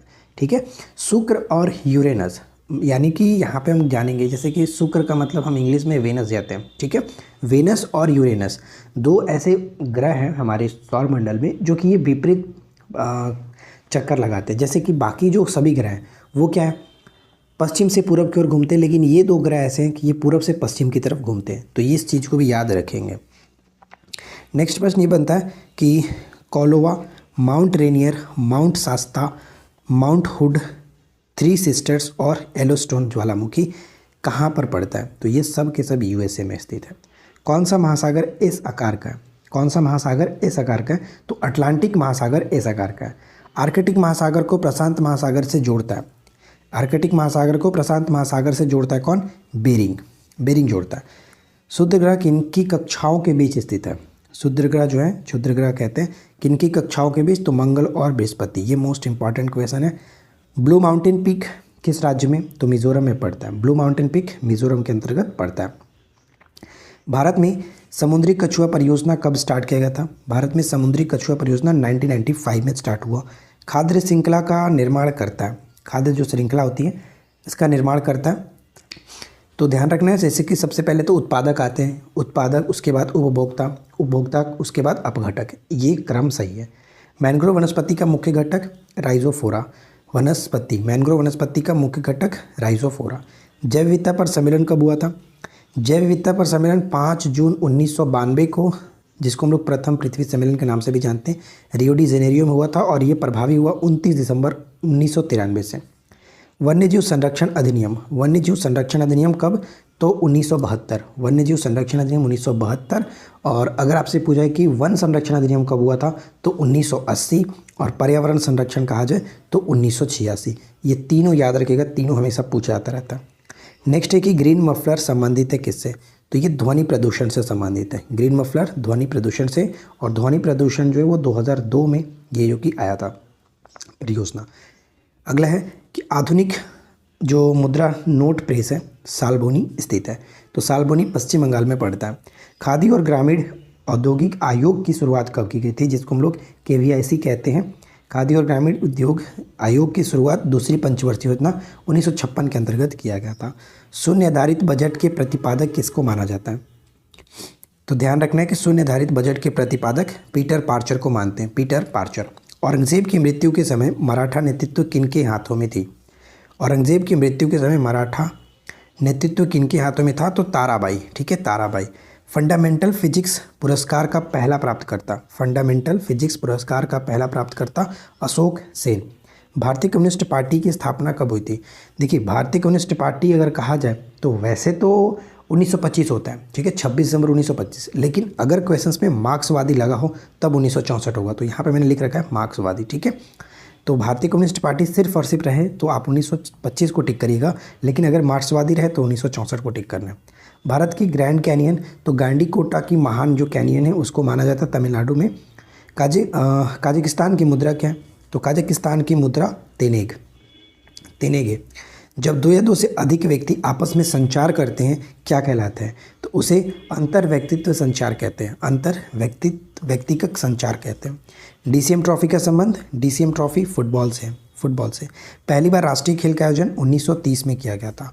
ओलंपिक में सर्वप्रथम शुभंकर का प्रयोग कब हुआ? 1968 में मैक्सिको सिटी में जो आयोजन हुआ था, और 32वां जो ओलंपिक खेल का आयोजन 2021 में हुआ। इसके बाद अगला सवाल है कि 1858 के अधिनियम द्वारा इंडियन सिविल सर्विसेज के संबंध में नियम बनाने का अधिकार किसको सौंपा गया? इंडियन सिविल सर्विसेज के संबंध में नियम बनाने का जो अधिकार है secretary of state for India को सौंपा गया था। किस वर्ष में पारित अधिनियम द्वारा सर्वप्रथम भारतीयों को एग्जीक्यूटिव काउंसिल में नामित करने का अधिकार मिला? भारतीयों को एग्जीक्यूटिव काउंसिल में नामित करने का अधिकार मिला 1961। पब्लिक सर्विस कमीशन की स्थापना कब की गई थी? तो 1919, पब्लिक सर्विस कमीशन 1919। लोकसभा की प्रथम महिला स्पीकर मीरा कुमार, मीरा कुमार। उपराष्ट्रपति का निर्वाचन होता है, उपराष्ट्रपति के निर्वाचन में जो भाग लेते हैं लोकसभा और राज्यसभा के सभी सदस्य इसमें भाग लेते हैं, ध्यान रखिएगा सभी सदस्य। पाइन एप्पल एक्सप्रेस किसको कहते हैं? का संबंध किससे है? तो वायुमंडलीय परिघटनाओं से संबंधित है पाइन एप्पल एक्सप्रेस। ये बहुत इंपॉर्टेंट क्वेश्चन है, ध्यान रखिएगा। कौन सी फसल मीथेन और नाइट्रस ऑक्साइड दोनों का उत्सर्जन का सबसे महत्वपूर्ण मानव जनित स्रोत माना जाता है? तो ये आपका चावल हो जाता है, चावल। निज़ाम खान किसका मूल नाम था? तो निज़ाम खान इब्राहिम लोदी का मूल नाम था, लोदी वंश का आखिरी शासक, और इसकी मृत्यु पानीपत के प्रथम युद्ध 21 अप्रैल 1526 में हुई, जिसके बाद लोदी वंश की स्थापना, लोदी वंश का समापन हुआ। यानी हम ये कहते हैं कि जब हमारा दिल्ली सल्तनत का समापन हुआ और यहाँ से मुगल वंश की नींव रखी गई थी बाबर के द्वारा। तो इस चीज़ को ध्यान रखना है। अगला प्रश्न की तज़किरत उल मुल्क, तज़किरत उल मुल्क नामक पुस्तक किस राजवंश के बारे में है? तो बीजापुर के आदिल शाही सुल्तान के बारे में। मेक इन इंडिया की शुरुआत कब की गई थी? तो ये आपका 25 सितंबर 2014 को किया गया था। मुख्यमंत्री के कर्तव्यों की परिभाषा करता है अनुच्छेद 167। मुख्यमंत्री के कर्तव्यों की परिभाषा अनुच्छेद 167 में। समुद्रगुप्त के समय कांची का राजा कौन था जिसका उल्लेख इलाहाबाद के स्तंभ शिलालेख में मिलता है? विष्णुगुप्त। ठीक है, विष्णुगुप्त। अगला देखिए, बालकृष्ण मंदिर का निर्माण किसने कराया था? बालकृष्ण मंदिर का निर्माण कृष्णदेवराय ने कराया था। कृष्णदेवराय तुलु वंश के एक महान शासक के रूप में माने जाते हैं विजयनगर साम्राज्य के अंतर्गत, और इन्होंने विट्ठल स्वामी मंदिर, रामास्वामी मंदिर और नांगलपुरम नामक शहर की स्थापना भी कराई थी। तुर्कों ने मेहराब और गुंबद की स्थापत्य शैली कहाँ से ग्रहण की? तो ये यूनानी साम्राज्य से, रोमन के विजांटीन जो साम्राज्य है वहाँ से इन्होंने ग्रहण किया। Wheel of history, marks, Gandhi और समाजवाद, भारत विभाजन के दोषी पुरुष, ये सभी जो रचनाएं हैं वो इसके लेखक कौन है? राम मनोहर लोहिया। राम मनोहर लोहिया। अगला प्रश्न कि चंगेज खां के अधीन मंगोलों ने किसके शासन में भारत पर आक्रमण किया? इल्तुतमिश के समय में। देखिए, इल्तुतमिश के समय में हम बहुत सारी चीज़ें जानते हैं, तो आप लोग नीचे कमेंट करके बताइए कि इल्तुतमिश के संबंध में आपको कितनी सारी पॉइंट्स पता है, तो आप लोग ज़रूर कमेंट करके बताइएगा। अगला है, उत्तरी पंचाल की राजधानी क्या होता था? उत्तरी पंचाल की राजधानी अहिछत्र, जबकि दक्षिणी पंचाल की राजधानी काम्पिल्ले। ठीक है, तो फ्रेंड्स, आज की इस वीडियो में हम बात करने वाले हैं वन लाइनर जो सीरीज़ हमारा चल रहा है उसका सेट नंबर 5। उम्मीद है कि आपने इससे पहले के सभी सेट को देख रखा होगा और जो भी क्वेश्चन इसमें कराए जा रहे हैं उन सभी को अच्छे से याद रखिए। तो चलिए फिर शुरू करते हैं। सबसे पहला प्रश्न ये कि रैयतवाड़ी व्यवस्था 1792 में मद्रास प्रेसिडेंसी के किस जिले में सर्वप्रथम लागू की गई थी?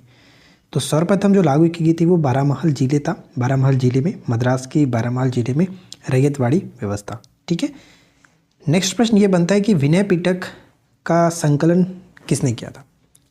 विनय पिटक त्रिपिटक का भाग है और विनय पिटक का जो संकलन उपाली के द्वारा किया गया था और इसमें संघ के नियम के बारे में उल्लेख किया गया। सुत पिटक के संकलनकर्ता आनंद को माना जाता है। नेक्स्ट प्रश्न ये है, भारतीय ध्वज का वर्तमान स्वरूप अपनाया गया कब? तो ये अपनाया गया था 22 जुलाई 1947 को। 22 जुलाई 1947 को। नेक्स्ट प्रश्न है कि टी.के. माधव को प्रसिद्धि मिली थी कब? टी.के. माधव को प्रसिद्धि मिली थी वैकोम मंदिर सत्याग्रह। देखिए, वैकोम मंदिर सत्याग्रह बहुत इंपॉर्टेंट चीज़ है, यहाँ से ध्यान दीजिएगा, कई सारे प्रश्न बनते हैं। वैकोम मंदिर सत्याग्रह 1924 में हुआ था और यह एक अहिंसक विद्रोह था। यह विद्रोह क्षेत्र में मौजूद कठोर और दमनकारी जो जाति व्यवस्था थी उसके खिलाफ की गई थी। इसमें होता ये था कि इसमें जो निचली जाति के लोग थे, यानी अछूत जो लोग माना जाता था, उनको वैकोम मंदिर में प्रवेश करने से रोका जाता था। इस वजह से ये अहिंसक विद्रोह किया गया था। टी.के. माधवन के नेतृत्व में ये जो कि विद्रोह हुआ और कांग्रेसी ये नेता थे टी.के. माधवन। इस आंदोलन में मार्च 1925 में गांधी जी ने जो कि भाग लिया था, वैकोम पहुँचे थे 1925 में। और अगर आपसे पूछा है कि ये जो आंदोलन था आधिकारिक रूप से कब वापस लिया गया? 30 नवंबर 1925 को। 30 नवंबर 1925 को ये जाकर के वापस ले लिया गया था। अतरंजी खेड़ा कहाँ पर पड़ता है? अतरंजी खेड़ा पुरातात्विक स्थल है उत्तर प्रदेश में। नेक्स्ट प्रश्न है कि उतनूर जो कि नौपाषाण स्थल है कर्नाटक में पड़ता है। कर्नाटक में, तो इसको याद रखिएगा, कर्नाटक में। और कर्नाटक से संबंधित एक प्रश्न में मैंने ये भी आपको बताया था कि राख का टिल्ला मिला है संगनकल्लू से, कर्नाटक के संगनकल्लू से, राइट। नेक्स्ट है कि भारतीय राष्ट्रीय कांग्रेस की स्थापना का प्रतिनिधित्व कितने थे? यानी भारतीय राष्ट्रीय कांग्रेस की स्थापना जो 1885 में की गई थी, उस वक्त प्रतिनिधित्व के रूप में 72 सदस्यों ने इसमें भाग लिया था। और प्रथम अधिवेशन यानी प्रथम जो अध्यक्षता की गई थी उसके अध्यक्ष कौन थे? तो WC बनर्जी, भूमेश चंद्र बनर्जी थे। बम्बई में इसका आयोजन किया गया था। तारीख-ए-मुबारक शाही के लेखक कौन है? तारीख-ए-मुबारक शाही के लेखक यानिस सरहिंदी को माना जाता है, यानिस सरहिंदी। 2001 से 11 की दशकीय वृद्धि दर कितनी दर्ज की गई है? तो 17.64%। 17.64%। नरमा क्या है? नरमा क्या है? उत्तरी पश्चिमी भाग में अमेरिकी कपास है। नरमा क्या है? उत्तरी पश्चिमी भाग में अमेरिकी कपास है। पिटमय मृदा, पिटमय मृदा बिहार के उत्तरीय भाग में देखने को मिलता है। उत्तरी भाग में पिटमय मृदा देखने को मिलता है। ओणम का उत्सव किस देवता की जयंती के उपलक्ष्य में प्रतिवर्ष मनाया जाता है? ओणम, तो ये भगवान वामन जो है उनके जयंती के रूप में प्रतिवर्ष मनाया जाता है। HYV जो है वो इसका फुल फॉर्म क्या होता है HYV, तो हाई एल्डिंग वेराइटीज़ होता है, याद रखिए। बराबर हिल्स बिहार में कहाँ देखने को मिलता है, जिसे हम लोग लोमस ऋषि की गुफा भी जानते हैं, लोमस ऋषि की गुफा के नाम से भी जानते हैं बराबर के पहाड़ी को। ये बिहार के जहानाबाद ज़िले में पड़ता है, बिहार के जहानाबाद ज़िले में पड़ता है। अगला है कि इंडियन नेशनल आर्मी का गठन कब किया गया, तो 1942 में जापान में 1 सितंबर 1942 को।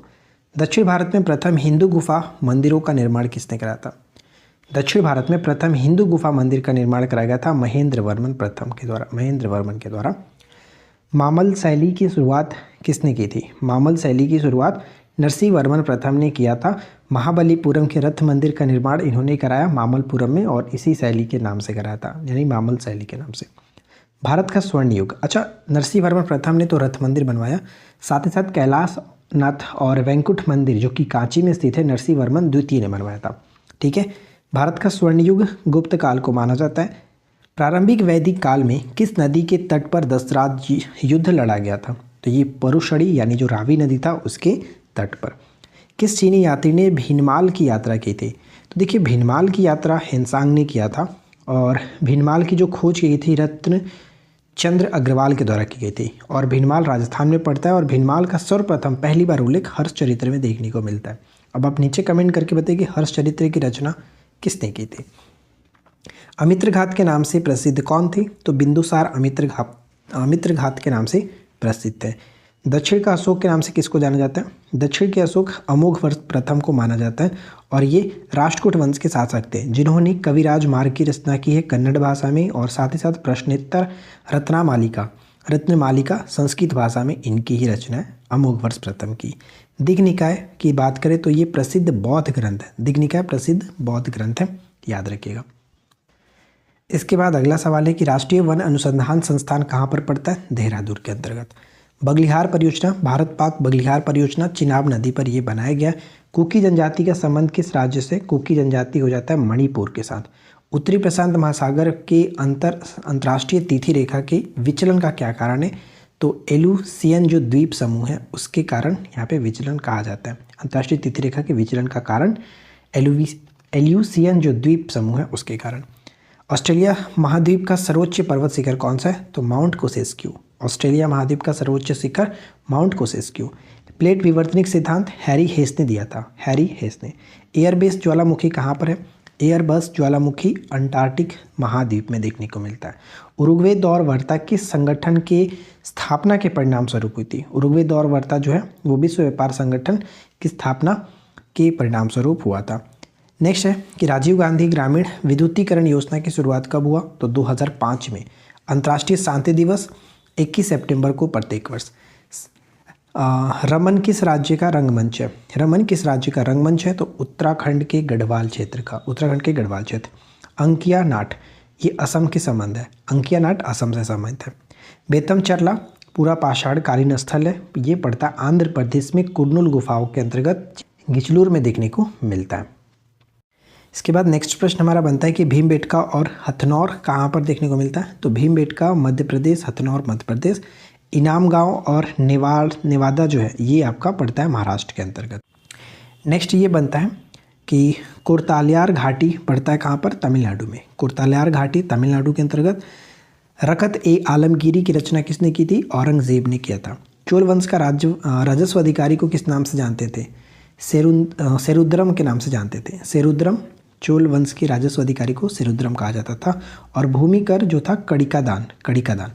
जब्त राजस्व प्रणाली की शुरुआत अकबर ने किया था। जब्त राजस्व प्रणाली की शुरुआत अकबर ने किस अधिनियम के माध्यम से ईसाई मशीनरियों को भारत में प्रवेश करने की और ईसाई धर्म का प्रचार करने की अनुमति मिली, तो चार्टर अधिनियम 1813 के अंतर्गत।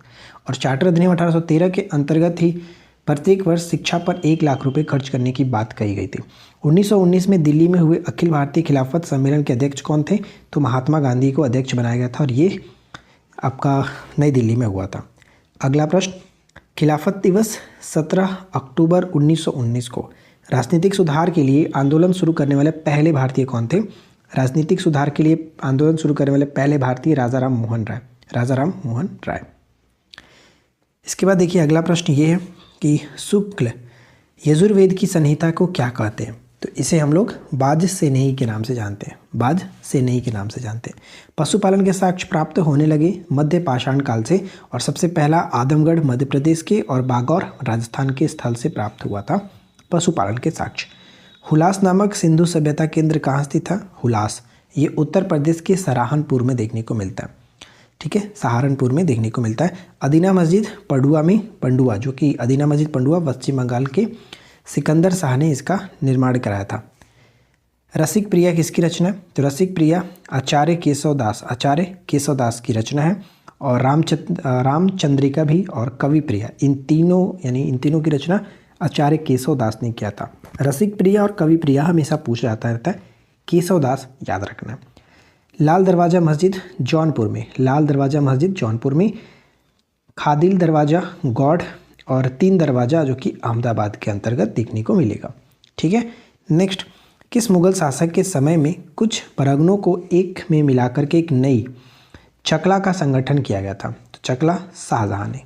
दिल्ली के पुराना किला के सामने खैरुल मंजिल नामक मस्जिद का निर्माण किसने कराया था? महम अनगा। ठीक है, महम अनगा, जो कि एक मदरसा था ये खैरुल मंजिल। अहोम विद्रोह 1828 में गोमधर कुंवर। ठीक है, याद कैसे रखते हैं? अहोम घर। ठीक है, गोमधर घर याद रख लीजिए। मृदा की संरचना एवं उसके घटकों को क्या कहा जाता है? तो डडेफिक। ठीक है, मृदा की संरचना और उसके घटकों को कहा जाता है डडेफिक। विश्व प्रसिद्ध भगवान वेंकटेश्वर तिरुपति का मंदिर पहाड़ी पर स्थित है। किस पहाड़ी पर? तो शेषाचलम पर्वत श्रृंखला पर या फिर शेषाचलम पर्वत श्रेणी पर स्थित है। शिवराय पहाड़ियाँ तमिलनाडु में पड़ता है। जवादी पहाड़ियाँ भी तमिलनाडु में अंतर्हित आता है। सुल्ताना अनाव ए शाही किसकी किस्म है? तो ये अंगूर की किस्म है। सुल्ताना या फिर अनाव ए शाही किसकी किस्म है? अंगूर की किस्म है। वनस्पति जलवायु का सही सूचक है। वनस्पति जलवायु का सही सूचक है किसने कहा था? कोपेन ने कहा था। गिब्सन जो रेगिस्तान है वो आपका पड़ता है पश्चिमी ऑस्ट्रेलिया के अंतर्गत। बाघ परियोजना 1 अप्रैल 1973 यानी टाइगर जो प्रोजेक्ट स्टार्ट किया गया था 1973 में, कैलाश संकराल इसके निर्देशक थे। ठीक है, यानी कैलाश संकरा को इसका सचिव भी कह सकते हैं बनाया गया था। भारत का प्रथम national centre for marine biodiversity किस शहर में स्थित है? जामनगर में स्थित है। सोनरन जो ये आपका रेगिस्तान पड़ता है यूएसए के अंतर्गत। तकलामाकन चीन के अंतर्गत, चीन के सिक्यांग में। और काराकोरम जो है वो तुर्कमेनिस्तान के अंतर्गत देखने को मिलता है। सभी को याद रखिए जितने भी चीज़ यहाँ पे बताई जा रही अच्छे से। नेक्स्ट है दाचीग्राम राष्ट्रीय उद्यान की स्थापना 1981 में जम्मू कश्मीर में हंगूल के लिए फेमस है। जैव विविधता दिवस प्रत्येक वर्ष 22 मई को मनाते हैं। जैव विविधता दिवस प्रत्येक वर्ष 22 मई को मनाया जाता है। हेलो एवरीवन, इस वीडियो में हम बात करने वाले हैं वन लाइनर जीके जीएस का जो सीरीज़ चल रहा है उसका सेट नंबर 6। उम्मीद है कि आपने बाकी के सीरीज़ को देख रखा होगा। आई नो कि आप नहीं देख रहे हैं, बट कोई बात नहीं, हमारा फ़र्ज़ है, इस बार हम शुरू किए तो ख़त्म करेंगे। आप देखो ना देखो ये आपकी मर्ज़ी है। तो चलिए शुरू करते हैं। सबसे पहला प्रश्न है कि जीवों का उनके प्राकृतिक आवास में संरक्षण क्या कहलाता है? तो उसे हम लोग स्ववासन या फिर इन सीटू संरक्षण कहा जाता है। ठीक है, स्ववासन के नाम से जाना जाता है। सिमलीपाल राष्ट्रीय उद्यान कहाँ पर पड़ता है? तो ये उड़ीसा के अंतर्गत है। स्थापना 1980 में की गई थी। मयूरभंज जिले में देखने को मिलेगा। साइलेंट स्प्रिंग जो पुस्तक है इसके लेखक कौन है? साइलेंट स्प्रिंग पुस्तक के लेखक रचेल कार्लसन। ठीक है, रचेल कार्लसन 1962। ये क्वेश्चन हाल ही में पूछा भी गया था एग्जाम्स में। ग्रीन पीस इंटरनेशनल का मुख्यालय कहाँ पर है? एम्स्टर्डम में पड़ता है, एम्स्टर्डम। द्वितीय वायु प्रदूषक के उदाहरण कौन कौन से माने जाते हैं? तो पैन हो गया, ओजोन हो जाता है, स्मॉग हो जाता है। किसे सामुद्रिक वर्षा का वन कहा जाता है?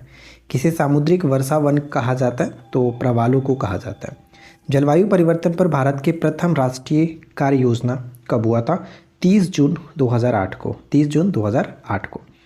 सबसे अधिक स्थिर पारिस्थितिकी तंत्र कौन सा है? सबसे स्थिर पारिस्थितिकी तंत्र सागरीय महासागर को माना जाता है। इंसिनेटर्स का प्रयोग किस लिए करते हैं? इंसिनरेटर्स का प्रयोग कूड़ा कचरा को जलाने में किया जाता है। पशुओं को दिया जाने वाला कौन सा दर्द निवारक भारत में गिद्धों के लगभग विलुप्त होने का उत्तरदायी है? तो डिक्लोफिनेक। ठीक है, डिक्लोफिनेक जो है ये। सरकारी आयोग का गठन जून 1983 में हुआ था, जिन्होंने अपना रिपोर्ट जनवरी 1988 में सौंपा। किसे अशोक चंद्रा द्वारा भारत में आर्थिक मंत्रिपरिषद कहा गया? आर्थिक मंत्रिपरिषद योजना आयोग को कहा गया है। संविधान सभा का अंतिम बैठक कब हुआ था? लास्ट बैठक 24 जनवरी 1950 को हुआ। महिला एवं बाल विकास मंत्रालय नामक एक पृथक मंत्रालय के रूप में गठन कब किया गया? 30 जनवरी 2006 को। इसके बाद अगला प्रश्न है, नरेगा का शुभारंभ कब हुआ? तो नरेगा का शुभारंभ आंध्र प्रदेश के अनंतपुर जिले से 2 फरवरी 2006 को हुआ था। 2 फरवरी 2006 को। लॉरेंज वक्र द्वारा मापा जाता है, तो लॉरेंज वक्र द्वारा आय की विषमता को मापा जाता है। किस पंचवर्षीय योजना का मुख्य उद्देश्य संपोषणीय वृद्धि था? संपोषणीय वृद्धि था 12वीं पंचवर्षीय योजना का। भारत सरकार द्वारा घोषित एबीसी इंडेक्स संबंधित है। एबीसी इंडेक्स का संबंध स्वास्थ्य से होता है। एबीसी का फुल फॉर्म होता है यहाँ पे achievement of babies and children. यह सूचकांक बाल स्वास्थ्य से संबंधित 4 संकेतकों पर आधारित होता है। ये 4 संकेतक हैं पोषण, उत्तरजीविता, शिक्षा और टीकाकरण। ये चारों इस पर निर्भर करता है। इसके बाद नेक्स्ट पॉइंट है कि रंगभूमि। रंगभूमि the arena of life Munshi Premchand के द्वारा लिखी गई है। रेमन मैग्सेसे पुरस्कार की शुरुआत 1957 में हुआ था। फिलीपींस के सरकार के द्वारा दिया जाता है।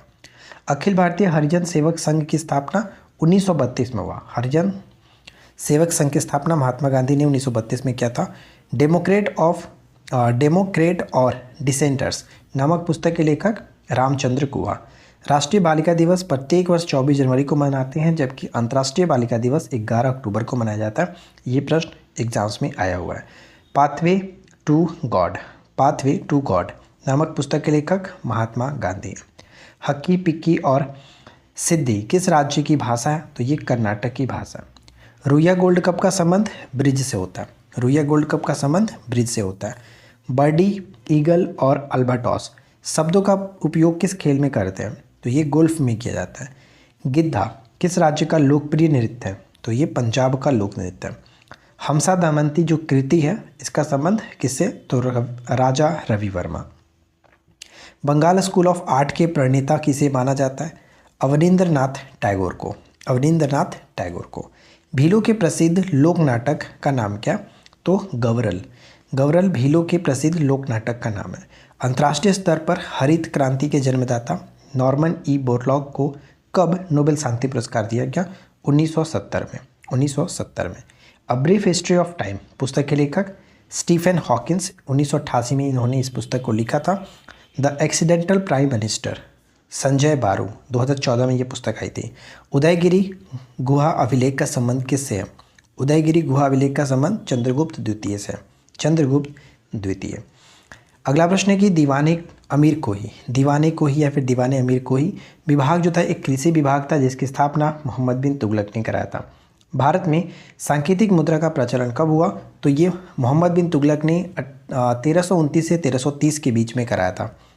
फारसी का प्रथम कवि कौन थे जिन्होंने अपनी कविता में भारतीय पर्यावरण को चित्रित किया था? तो ये अमीर खुसरो थे। अमीर खुसरो, जिनको हम लोग तोते हिंद के नाम से जानते हैं। तारीख़ दिलकुशा के रचनाकार कौन है? तारीख़ दिलकुशा भीमसेन कायस्थ। भीमसेन कायस्थ।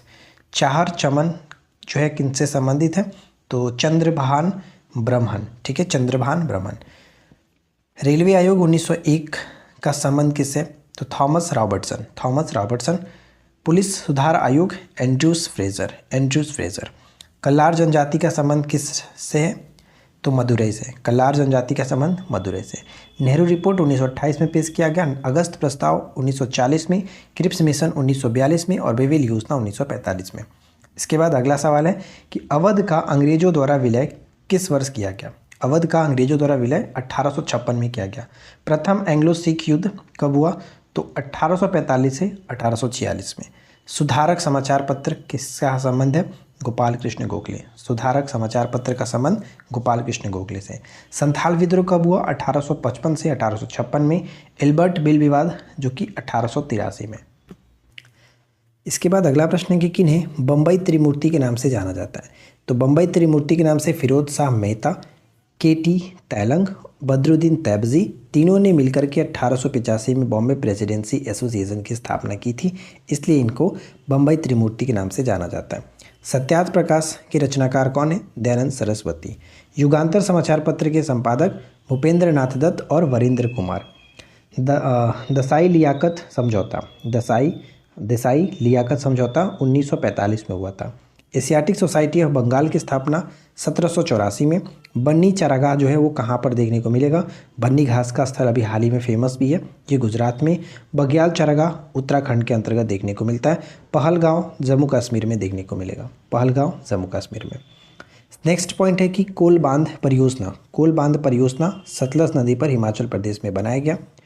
प्यूर्टो जो गर्त है वो अटलांटिक महासागर में है। 2011 की जनगणना के अनुसार नागालैंड की जनसंख्या में कितना प्रतिशत ऋणात्मक वृद्धि हुआ है? तो -0.6 अंकित किया गया। ठीक है। नई राष्ट्रीय जनसंख्या नीति 2000 में आई थी। नई राष्ट्रीय जनसंख्या नीति 2000 में अम्ललैंड या फिर अमलैंड शब्द का अर्थ क्या होता है? नगर का परिवेशी यानी आसपास का, नगर के आसपास के जो क्षेत्र होते हैं उनको हम लोग अम्ललैंड या फिर अमलैंड कहते हैं, या फिर हम लोग हिंटरलैंड के नाम से भी जानते हैं। बीवीगिरी राष्ट्रीय श्रम संस्थान कहाँ पर है? तो नोएडा में। बीवीगिरी राष्ट्रीय श्रम संस्थान नोएडा में। दीनदयाल हस्तकला संकुल ये आपका वाराणसी में पड़ता है, वाराणसी। नेक्स्ट प्रश्न है कि भारत में विशेष आर्थिक क्षेत्र जिसको हम लोग स्पेशल इकोनॉमिक जोन SEZ के नाम से जानते हैं, नीति की घोषणा की गई थी अप्रैल 2000 में। अशोक मेहता समिति 1957, JVK राव समिति 1985 और डॉक्टर ALM सिंघवी समिति 1986। नेक्स्ट है कि जियोसेंट्रिक अवधारणा का प्रतिपादन किसने किया था? टॉल्मी ने। ब्रह्मांड के केंद्र में पृथ्वी है न कि सूर्य, इस जियोसेंट्रिक के बारे में बात कही गई थी। हेलियोसेंट्रिक अवधारणा कॉपरनिकस के द्वारा, जियोसेंट्रिक टॉल्मी के द्वारा। ठीक है। ब्रह्मांड की उत्पत्ति के संबंध में साम्यावस्था सिद्धांत जो कि थॉमस गोल्ड और हरमन बार्डी ने दिया था। दोलन सिद्धांत डॉक्टर एलन संडेजा के द्वारा दिया गया। नेक्स्ट है कि पृथ्वी पर विभिन्न स्थानों पर दिन और रात के समय में भिन्नता का कारण क्या है? तो पृथ्वी का अपने अक्ष पर का झुकाव जो है वो दिन और रात के होने का कारण है। विभिन्न स्थान पर जो अलग अलग दिन और रात होते हैं पृथ्वी के अपने अक्ष पर झुकाव के कारण होता है। नेक्स्ट है कि भारत के सर्वोच्च न्यायालय में न्यायाधीशों की संख्या कौन बढ़ा सकता है? तो वो संसद बढ़ा सकता है। किस ग्रह के ज्ञात उपग्रहों की संख्या सर्वाधिक है? तो यहाँ पे बृहस्पति 92 हो जाएगा। ठीक है। करंट में शायद चेंज हुआ है, तो एक बार आप करंट वाला थोड़ा देख लीजिएगा, ध्यान नहीं आ रहा लेकिन ऐसा ध्यान मुझे आ रहा है कि चेंज हुआ है, तो एक बार आप इसको क्रॉस चेक कर लीजिएगा। वैसे मैं चेक करके एक बार आप कमेंट भी करूंगा, लेकिन आप भी देख लीजिएगा। यूपीएससी के अध्यक्ष और सदस्यों का कार्यकाल कितना होता है? तो 6 वर्ष का कार्यकाल और 65 वर्ष की आयु, जो भी पहले पूरा हो उसके अकॉर्डिंग। कौन सा अनुच्छेद लोकसभा में अनुसूचित जातियों और ST के सीटों के आरक्षण का प्रावधान करता है? तो अनुच्छेद 330। इसके अंतर्गत लोकसभा में अनुसूचित जातियों और अनुसूचित जनजातियों की सीटों का आरक्षण दिया गया है। पहला डुरंड कप टूर्नामेंट कब हुआ था? 1888 में। अखिल भारतीय फुटबॉल महासंघ का मुख्यालय द्वारका नई दिल्ली में पड़ता है। इसके बाद अगला प्रश्न है कि फीफा का मुख्यालय कहाँ पर है? तो फीफा का मुख्यालय स्विट्जरलैंड के ज्यूरिक में पड़ता है। ओरंग राष्ट्रीय उद्यान असम के अंतर्गत, अनंग ताल झील दिल्ली के अंतर्गत, the little boy of encouragement जो है ये दलाई लामा के द्वारा लिखा गया। इसके संपादक थे रेणुका सिंह। पैंगोंग झील लद्दाख में, शिवाजी सागर झील ये महाराष्ट्र में पड़ता है। Hello everyone, welcome back to online study on. One liner series का ये हमारा सेट नंबर 6 है। उम्मीद है कि इससे पहले आपने बाकी के सभी सेट को देख रखा होगा, और ये हमारा 20 आज पेजेस कंप्लीट हो जाएगा। और 20 पेजेस का PDF मैं आपको एप्लीकेशन पे डाल दूंगा, तो वहाँ पे आप जा कर के डाउनलोड कर लीजिएगा। तो फ्रेंड्स, इस वीडियो में जितने भी क्वेश्चन आपके सामने रखे जाते हैं, यानी ये जो सीरीज़ चल रहा है वो बहुत ज़्यादा महत्वपूर्ण है। आप इस सीरीज़ को इग्नोर नहीं करिए, क्योंकि इसमें वैसे प्रश्न हैं जो कि शायद ही आप कभी देखते हैं, और कुछ ऐसे प्रश्न हैं जो है बहुत ज़्यादा रिपीटेड होता रहता है। तो इन सीरीज को आप रेगुलर फॉलो करिए। तो चलिए शुरू करते हैं। सबसे पहला प्रश्न ये कि शिवाजी के साम्राज्य का वह उत्तराधिकारी जिसे औरंगज़ेब ने ईमानदार की उपाधि दी थी। औरंगज़ेब ने ईमानदार की उपाधि दी थी वो ताराबाई। ठीक है, ताराबाई थे। शिवाजी ने मुग़लों को किस युद्ध में हराया था? शिवाजी ने मुग़लों को किस युद्ध में हराया था? तो सालाहार का युद्ध था। अब ये आप नाम पहली बार सुन रहे होंगे। सालाहार का युद्ध कब हुआ? तो फरवरी 1672 में हुआ था, मराठा साम्राज्य और मुग़ल के बीच। यह युद्ध जो हुआ था नासिक जिले के सलहेर किले में हुआ था, इसलिए इस युद्ध का नाम है सालहार युद्ध। ठीक है, फरवरी 1672 ईस्वी में ये लड़ा गया था। नेक्स्ट है कि शिवाजी के समय सरनोबात का पद संबंध था। सरनोबात का जो पद हुआ करता था किससे संबंध रखते थे? सैन्य प्रशासन से, सैन्य प्रशासन से। असम में सर्वप्रथम चाय कंपनी की स्थापना कब की गई थी? असम में सर्वप्रथम चाय कंपनी की स्थापना 1839 में किया गया। 1857 के क्रांति के समय दीवान मनीराम दत्त का संबंध किस क्षेत्र से था? दीवान मनीराम दत्त का संबंध असम से था, असम से। The problems of the forest, the problems of the forest जो पुस्तक है, ये लेखक कौन है? तो लॉर्ड कर्जन। ठीक है, लॉर्ड कर्जन। और इनके समय की सबसे महत्वपूर्ण घटना तो आपको पता ही है, बंगाल विभाजन जो हुआ जुलाई में, जो कि घोषणा किया गया था, और अक्टूबर में जाकर के विभाजन हुआ था, 1905 की बात है। ठीक है, गांधी जी को वन मैन बाउंड्री फोर्स कह करके संबोधित किसने किया? गांधी जी को वन मैन बाउंड्री फोर्स कह करके संबोधित किसने किया था? तो लॉर्ड माउंटबेटन ने, लॉर्ड माउंटबेटन ने। किसने यह विचारधारा दिया था कि भारत में ब्रिटिश आर्थिक नीति घिनौनी है? भारत में ब्रिटिश आर्थिक नीति घिनौनी है, ये विचारधारा किसका था? कार्ल मार्क्स का। ठीक है, हड़प्पा सभ्यता में गढ़ी जगह किसके लिए जानी जाती थी? हड़प्पा सभ्यता में जो गढ़ी जगह हुआ करता था, वहाँ उच्च वर्ग के लोग बसते थे। विश्व की सबसे ऊंची चोटियाँ अधिकतर किस प्रकार के पर्वतों में पाई जाती हैं? तो हम जानते हैं कि विश्व की सबसे ऊंची चोटी जो माउंट एवरेस्ट है, वो आपका वलित पर्वत के अंतर्गत आता है। तो युवा वलित पर्वत यहाँ पे हम कह सकते हैं, या फिर नवीन वलित पर्वत भी कह सकते हैं। अगला प्रश्न कि अल नीनो की उपस्थिति कहाँ देखने को मिलती है? अल नीनो की उपस्थिति समुद्र की सतह के तापमान में वृद्धि के कारण ये देखने को मिलता है। भारत की सबसे लंबी नदी कौन सी है? सबसे लंबी झील की बात की जा रही है। भारत की सबसे लंबी झील वेम्बनाड झील, केरल में पड़ता है वेम्बनाड झील। कौन सी मृदा निक्षालन की प्रक्रिया से बनता है? तो ध्यान दीजिएगा कि कौन सी मृदा निक्षालन की प्रक्रिया से बनता है? तो लेटराइट मृदा, लेटराइट मृदा निक्षालन की प्रक्रिया से बनता है। खुदाई खिदमतगार आंदोलन, खुदाई खिदमतगार आंदोलन के प्रवर्तक के रूप में अब्दुल गफ़ार खान को माना जाता है, अब्दुल गफ़ार खान। प्रांतीय स्वायत्तता की शुरुआत, प्रांतीय स्वायत्तता की शुरुआत भारत सरकार अधिनियम 1935 के द्वारा की गई थी, भारत सरकार अधिनियम 1935। और 1935 के संबंध में देखिए एक कन्फ्यूजन्स वाला पॉइंट आता है, जैसे कि भारत में, भारतीय संविधान में जो हमारा आपातकाल है वो ग्रहण किया गया है यहीं से। ठीक है, आपातकाल के जो प्रावधान दिया गया वो भारत शासन अधिनियम 1935 से लिया गया है, लेकिन आपातकाल के दौरान राष्ट्रपति को मौलिक अधिकारों के संबंध में जो शक्ति दी गई है वो आपका जर्मनी के वीमर संविधान से होता है। तो ये दो कन्फ्यूजन्स करता है, थोड़ा सा याद रखिएगा। होम रूल लीग की शुरुआत तिलक ने कब किया था? होम रूल लीग की शुरुआत तिलक और एनी बेसेंट दोनों लोगों ने किया है, लेकिन दोनों अलग अलग डेट में किए हैं। तो यहाँ पे थोड़ा सा आपको ध्यान रखना है कि होम रूल लीग की शुरुआत तिलक ने किया था अप्रैल 1916 में, जबकि एनी बेसेंट ने स्टार्ट किया था सितंबर 1916 में। 1916 दोनों का था, लेकिन एक अप्रैल में और एक जो कि सितंबर में। ठीक है, उद्देश्य था भारत के लिए स्वशासन लाना। बच्चा खान के नाम से किसको जाना जाता है? बच्चा खान की उपाधि किसको दी गई थी या फिर किसको जाना जाता है? फ्रंटियर गांधी के नाम से भी इनको जानते हैं हम लोग, खान अब्दुल गफ़ार खान। ठीक है, Khan Abdul Ghaffar Khan. Man of peace के नाम से किसको जानते हैं? Man of peace Lal Bahadur Shastri, Lal Bahadur Shastri. वर्ष 1929 में जारी दीपावली घोषणा किससे संबंधित है? वर्ष 1929 में जारी दीपावली घोषणा का संबंध हो जाता है इरविन घोषणा से, इरविन घोषणा से। ठीक है, इरविन घोषणा। इसके बाद नेक्स्ट है कि 1928 में बारडोली सत्याग्रह का नेता कौन थे? बारडोली सत्याग्रह का नेता जो कि सरदार वल्लभ भाई पटेल थे, सरदार वल्लभ भाई पटेल। इसके बाद अगला प्रश्न देखिए, नेक्स्ट क्वेश्चन कह रहा है कि कैबिनेट मिशन, यहाँ पे देखिए ये अरेंज करने के फॉर्म में हमेशा आता है। Cabinet mission 1946, Cripps mission 1942, Lord Wavell प्रस्ताव 1945, माउंटबेटन योजना 1947। याद रखना। चमेरा बांध रावी नदी पर हिमाचल प्रदेश में है, चमेरा बांध रावी नदी पर हिमाचल प्रदेश में। गवाल पहाड़ी सौर ऊर्जा संयंत्र कहाँ स्थित है? गवाल पहाड़ी सौर ऊर्जा संयंत्र हरियाणा के गुड़गांव में। ठीक है, अब जिसको गुरुग्राम के नाम से जानते हैं। पटराट उष्मीय शक्ति संयंत्र, पटराटा उष्मीय शक्ति संयंत्र झारखंड में पड़ता है, झारखंड में। जवारा आदिवासी समूह, जारवा है, सॉरी, जारवा आदिवासी समूह जो है ये आपका अंडमान द्वीप समूह में देखने को मिलेगा और कुकी जनजाति मणिपुर के अंतर्गत आता है। Nokrek biosphere reserve, Nokrek biosphere reserve Meghalaya में है। गारो पहाड़ियों की सबसे ऊंची चोटी आपका ये नोक्रेक होता है, सभी को याद रखिए। नेक्स्ट है कि 2011 की जनगणना के अनुसार भारत के किस राज्य में प्रति 100 बालिकाओं पर बालकों की संख्या सबसे अधिक है? तो अरुणाचल प्रदेश, यानी भारत में सबसे अधिक बाल लिंगानुपात अरुणाचल प्रदेश में देखने को मिलता है 972 प्रति पुरुष, जो कि 1000 मतलब बच्चे की लिंगानुपात की बात करें तो बच्चे कहेंगे।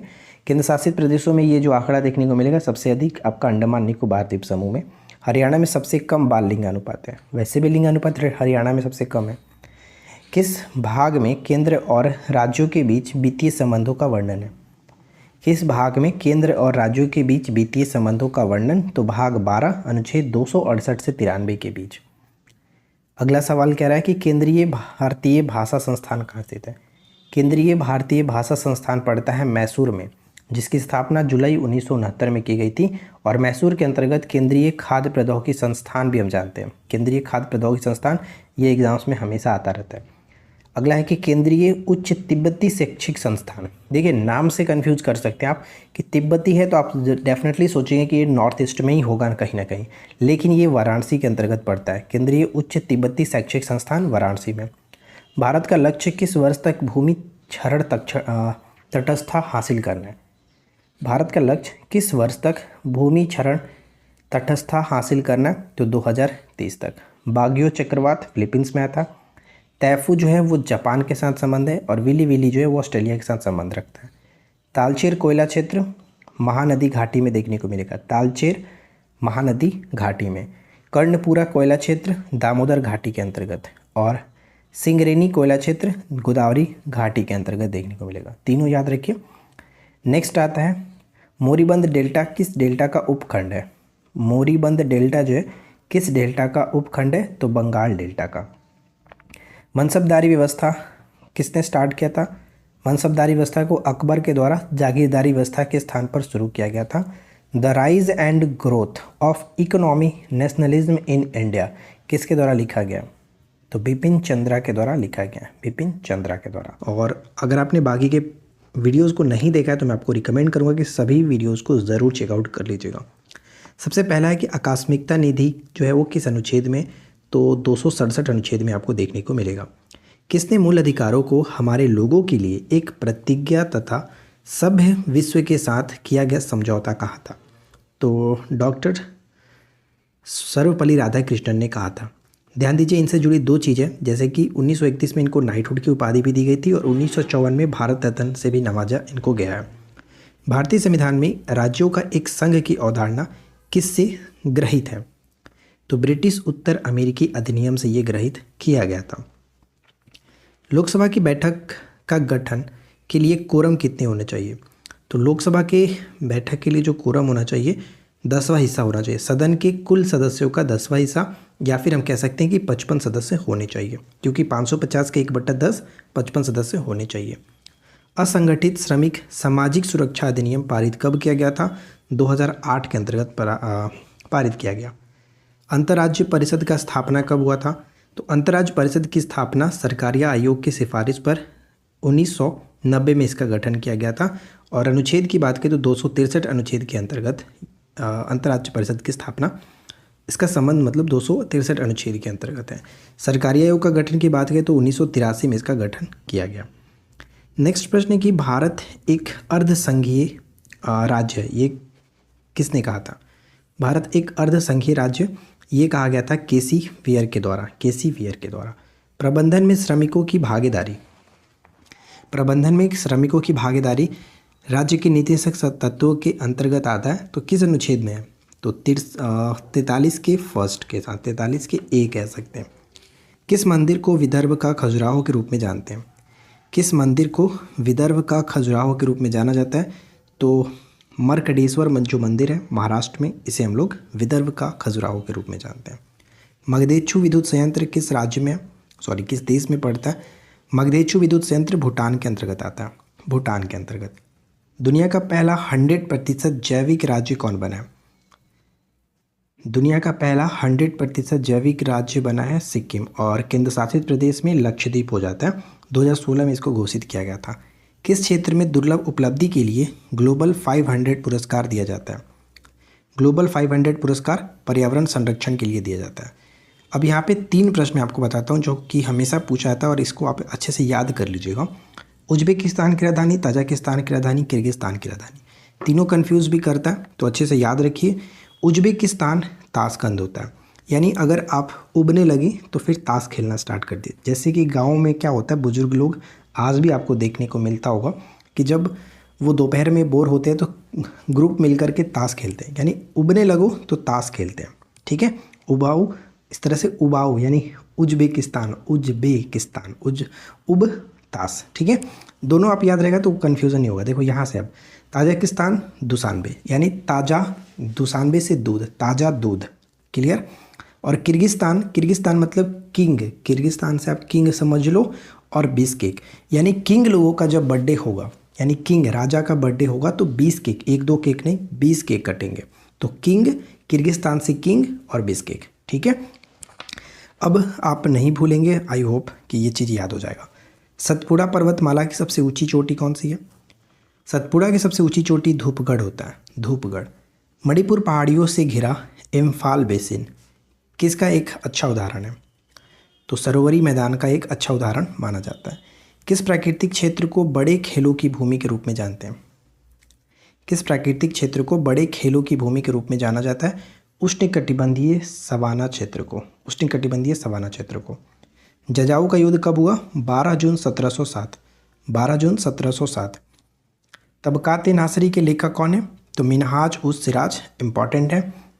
तारीख़ ना फिरोज शाही के लेखक कौन है? ज़ियाउद्दीन बर्नी, ये भी बहुत इंपॉर्टेंट है। तुगलकनामा तो पूछा ही जाता रहता है, अमीर खुसरो, इसको याद रखिए। अगला प्रश्न कि भारतीय नौसेना अधिनियम कब बना? तो 1957 में, 1957 में। किस वर्ष में लेखा परीक्षक को अंगेक्षण और नियंत्रक एवं महालेखा परीक्षक से अलग कर दिया गया और केवल सरकारी खातों का लेखा परीक्षण करने की तक ही सीमित रखा गया? तो 1976। और जो बंधुआ मजदूर अधिनियम आया था वो भी 1976 में ही आया था। ये भी एक प्रश्न पूछा जाता है। अगला सवाल देखिए, सिंधु घाटी सभ्यता किस टाइप की सभ्यता थी? तो कांस्य युगीन सभ्यता मानी जाती है, क्योंकि कांस्य सबसे व्यापक रूप से इस्तेमाल किए जाने वाली धातु उस वक्त थे सिंधु घाटी सभ्यता में। ठीक है, और इस वक्त भगवान पशुपति की पूजा काफ़ी ज़ोरों शोरों से की जाती थी। टीन और कीमती पत्थरों को आयात किया जाता था ईरान और अफगानिस्तान से। सोना का आयात कर्नाटक से, तांबा का आयात राजस्थान और ओमान से किया जाता था। सिंधु घाटी सभ्यता शब्द जो है इसका उपयोग करने वाले पहले शोधकर्ता के रूप में जॉन मार्शल को जानते हैं, जॉन मार्शल। कार्बन डेटिंग के अनुसार सिंधु घाटी सभ्यता का जो कालक्रम आता है, समय आता है 2500 से 1750 ईसा पूर्व। ठीक है, सिंधु घाटी सभ्यता के जो बंदरगाह शहर है वो कौन कौन से हैं? तो जनरली आप जानते हैं जैसे कि सुतकांगडोर और लोथल, लेकिन इसके अलावा भी याद रखिए सुतकांगडोर पाकिस्तान में पड़ता है, बालाकोट पाकिस्तान में पड़ता है, लोथल गुजरात में, अलाहदीनो जो है ये भी पाकिस्तान के अंतर्गत है, और कुंतसी एक याद रखिएगा इंपॉर्टेंट है, गुजरात के राजकोट जनपद में पड़ता है।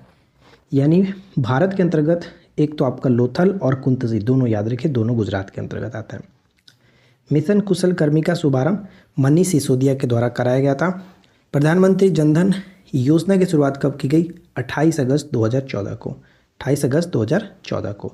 गृह मंत्रालय के अधीन विभाग कौन कौन से आते हैं? तो गृह विभाग, सीमा प्रबंधन, राज्यों के विभाग, आंतरिक सुरक्षा विभाग, राज्य भाषा विभाग, जम्मू और कश्मीर के मामलों का विभाग, ये सभी गृह मंत्रालय के अधीन आने वाले कुछ प्रमुख विभाग हैं। नेक्स्ट आता है रक्षा उत्पादन किस मंत्रालय के अधीन है? तो रक्षा उत्पादन विभाग के अंतर्गत आता है, रक्षा मंत्रालय कह सकते हैं। भारत की बाहरी सुरक्षा ये करता है। ठीक है, रासलीला, मयूर नृत्य और ख्याल नृत्य का संबंध किस राज्य से? उत्तर प्रदेश से, उत्तर प्रदेश। तीसरा एंग्लो वर्मा युद्ध कब हुआ था? तो तीसरा एंग्लो वर्मा युद्ध 1886 के अंतर्गत, प्रथम 1824 से 26, दूसरा 5 अप्रैल 1852 को और तीसरा 1886 में। भानुमथैया का निधन 91 वर्ष की आयु में अक्टूबर 2020 में हुआ। और ये फेमस क्यों थे? आपको पता है कि पहले भारतीय व्यक्ति थे जिनको ऑस्कर मिला था। फिल्म गांधी के लिए, जिन्होंने रिचर्ड एटनबरो के द्वारा ये मतलब कि निर्देशित था।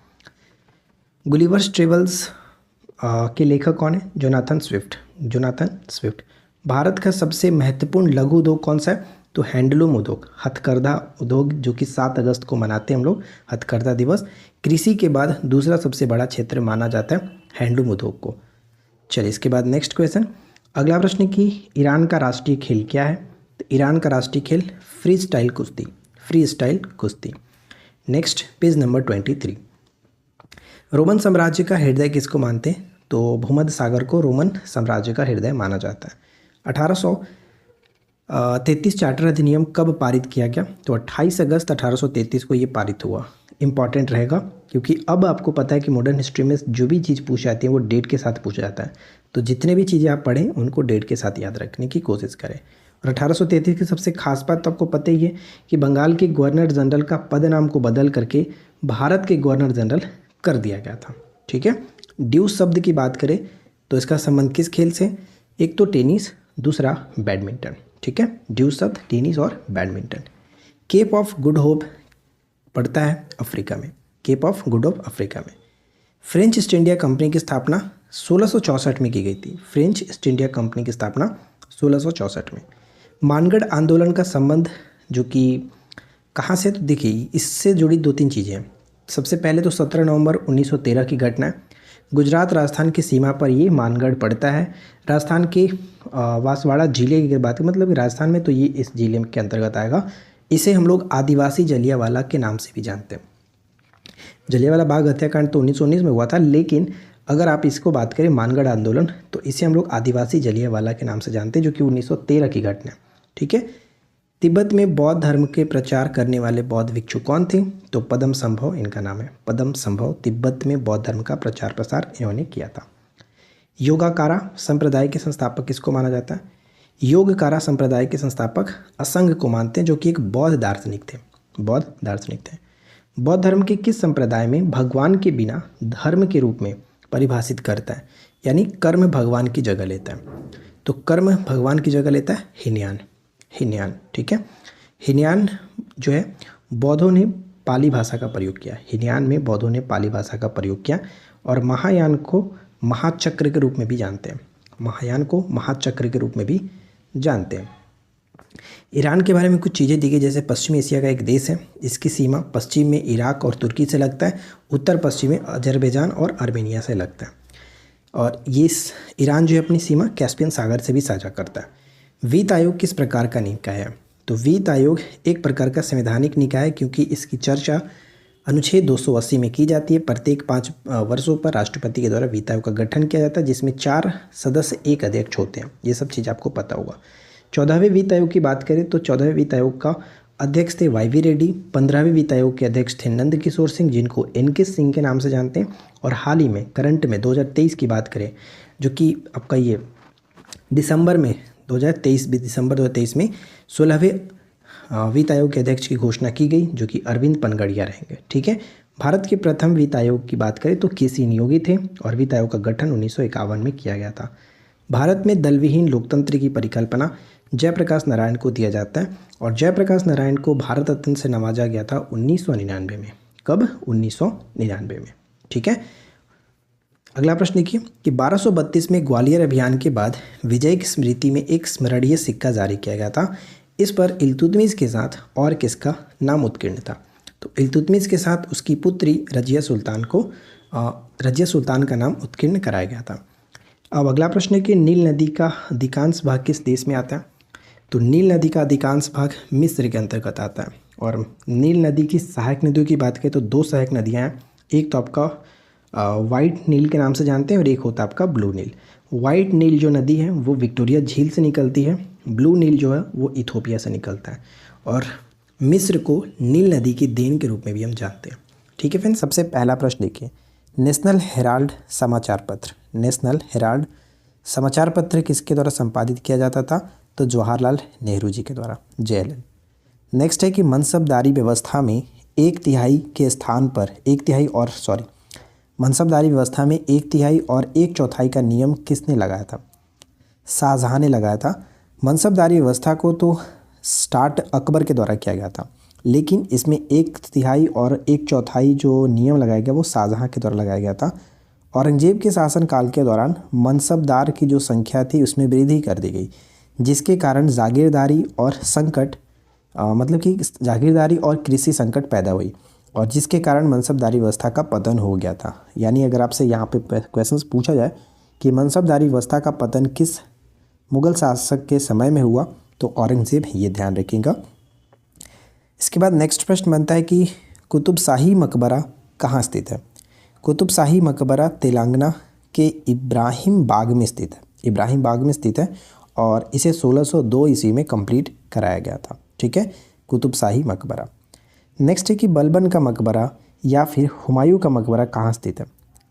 तो बलबन का मकबरा या फिर हुमायूं का मकबरा दिल्ली में पड़ता है। ठीक है, हुमायूं का मकबरा दिल्ली में या फिर बलबन का मकबरा दिल्ली में। बलबन का वास्तविक नाम बहाउद्दीन था, ये चीज़ याद रखिएगा। और साथ ही साथ अगर आपसे पूछे कि बलबन गद्दी पर कब बैठा था, यानी किस वंश का शासक था, तो ये गुलाम वंश का एक शासक था और ये 1266 ईस्वी में जाकर के दिल्ली की गद्दी पर बैठा था।